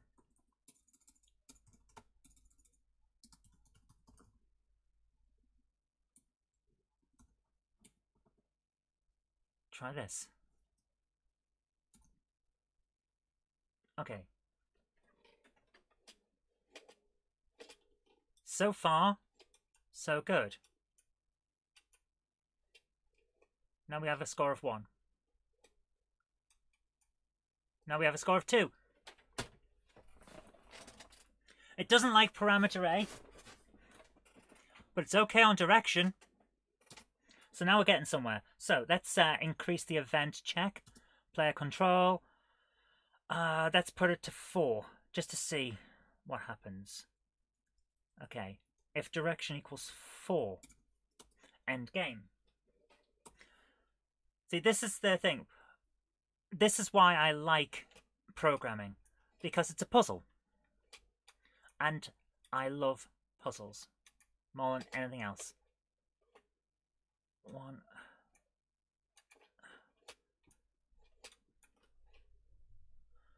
Can you create a global variable and stick it in the game loop and keep adding scores from each screen? You'd have thought so, wouldn't you? I haven't been able to find a global variable apart from this direction that seems to work. Score of 2. 3. 4. Direction. we can save the object number in the direction of the character because we don't need to work it out. We've worked out something else instead. Oh, guys, I am so happy. Right, this means we can put the pudding bonus back. Okay, yeah. If variables aren't working, there's not much else you can do. I think the variables are basically for one screen and then jump to another level thing. So if direction... So at the moment we have 20 objects in the game. We want 40, but we're going for 20 at the moment because that's how many we've got. So, score 100. We can... Right. I need to remember what objects the puddings are. So, N. Puddings in object 1. Right, I need notepad. There it is.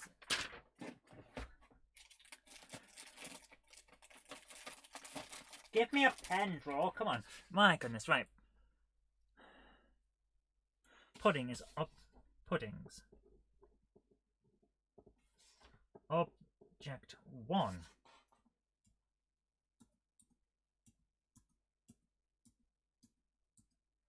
$11.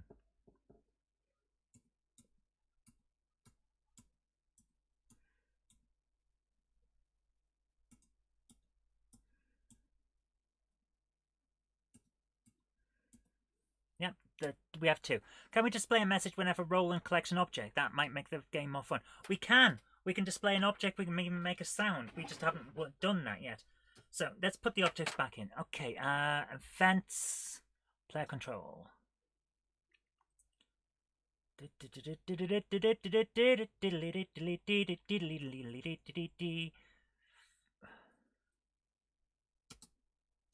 If object equals 1,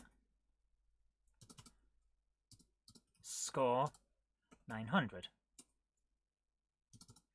And if object equals 11, score 900. And if... Oh, we can't add 900s, can we? It only goes up to a certain amount. Can only go up to 200 and odd. Yeah. Score 250.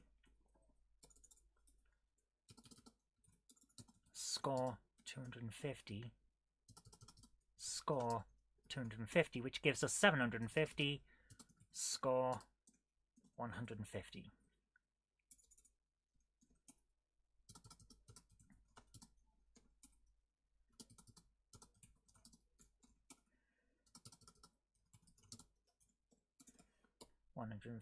Now, so we should get the pudding bonus now. G to save game.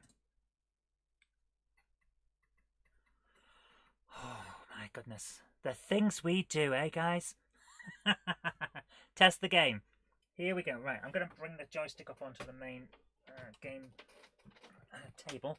Let's see how we get on from this. Okay. 100 for that.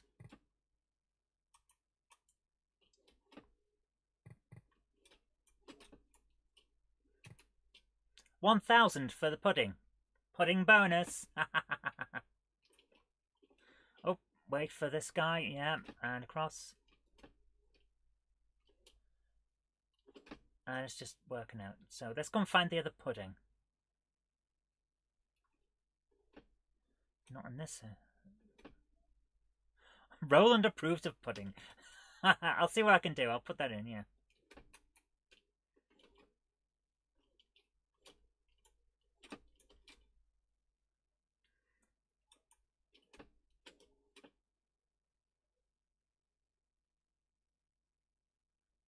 Wait for these guys. We've got to be really, really tricky on this and sneaky. Boink. And boing. Yes, we got over them. Oh. So they say, oh, no. Did that wrong because that's a wall. Forgot that's a wall. Boing. Get up there. Come on, Roland. Right.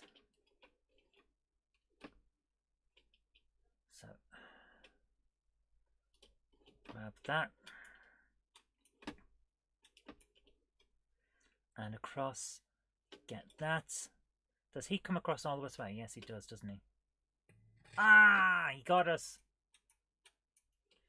Right.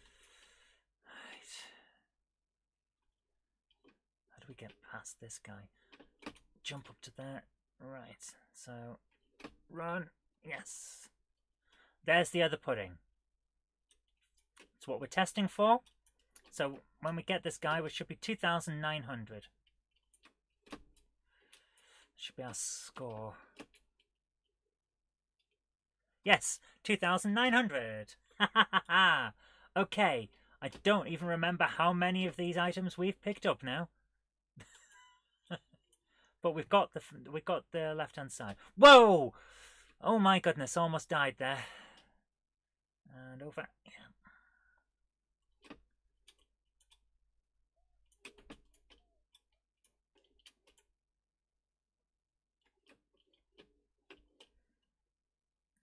Across.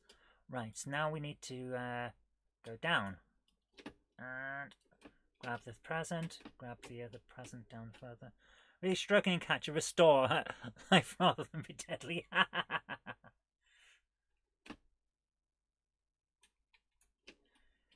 Climb, roll and climb, get out, yeah, get up the tree. And across, jump, and jump, across. This is the troubling bit, isn't it?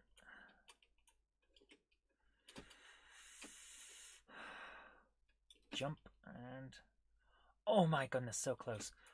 Grab that.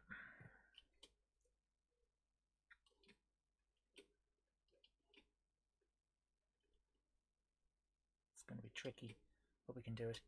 Jump over the... Did I... Oh!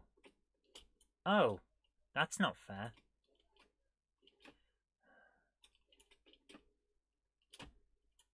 Oh! Okay, well, we seem to be okay now. Right, I'm going to leave it at that for tonight. G to save the game.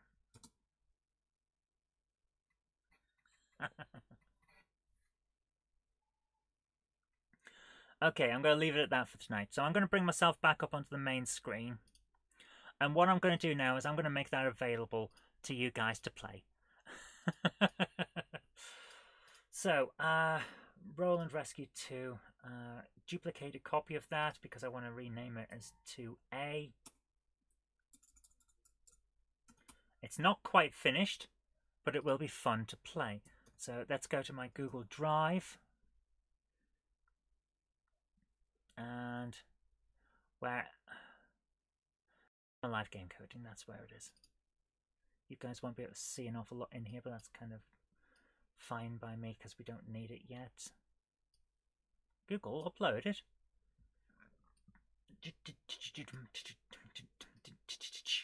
Okay, Roland Rescue 2A. Share. Anyone with the link. Copy link. And there we go. Downloaded an arcade game developer. I'll play at some point when I get time. Stephen, it's worth doing. It's worth a try. So there we are. So to run the game, very, very simple. If I bring up this and reset the machine and bring myself back up. Catalog. Right, if you type in run disk. Hello, Yellow Belly, how you doing? There's what comes up if you run disk. And then you press a key, and it loads the rest of the game. And that's it. That's how it is. We haven't got an intro or an outro or anything yet. That's just how it goes. So the game then runs. So there we go. I think we're done for the night because, let's face it, I still have a lot to do, but it's coming up 25 to midnight now. It's close to midnight, blah, blah, blah, blah, and all of that. So I think it's a good game. We've got a lot to do, so tell you what, Saturday night, Saturday from 9 p.m, no, because that's Novabook's time, isn't it? Oh, alright, tell you what, back on Monday at 9 p.m, we're going to add more screens to this. We're going to try and get it finished by the end of next week. We'll do an entire week next week of just blitzing this and making sure we get all of the game done. I want at least 40 objects for Roland to try and pick up. We're going to put the pudding message in. We're going to do all the other stuff, and we're going to see about putting in some sounds. So thanks very much for joining me tonight. I hope you all have a great night. Enjoy the games as it is so far, and I'll see you on Monday. Take care. Bye. No, not Monday. Monday's the Monday Club. Probably from 10 o'clock on Monday, 9 o'clock from every other time, because that gives me time to finish the Monday Club. Okay, guys, take care. Have a great night. Bye-bye.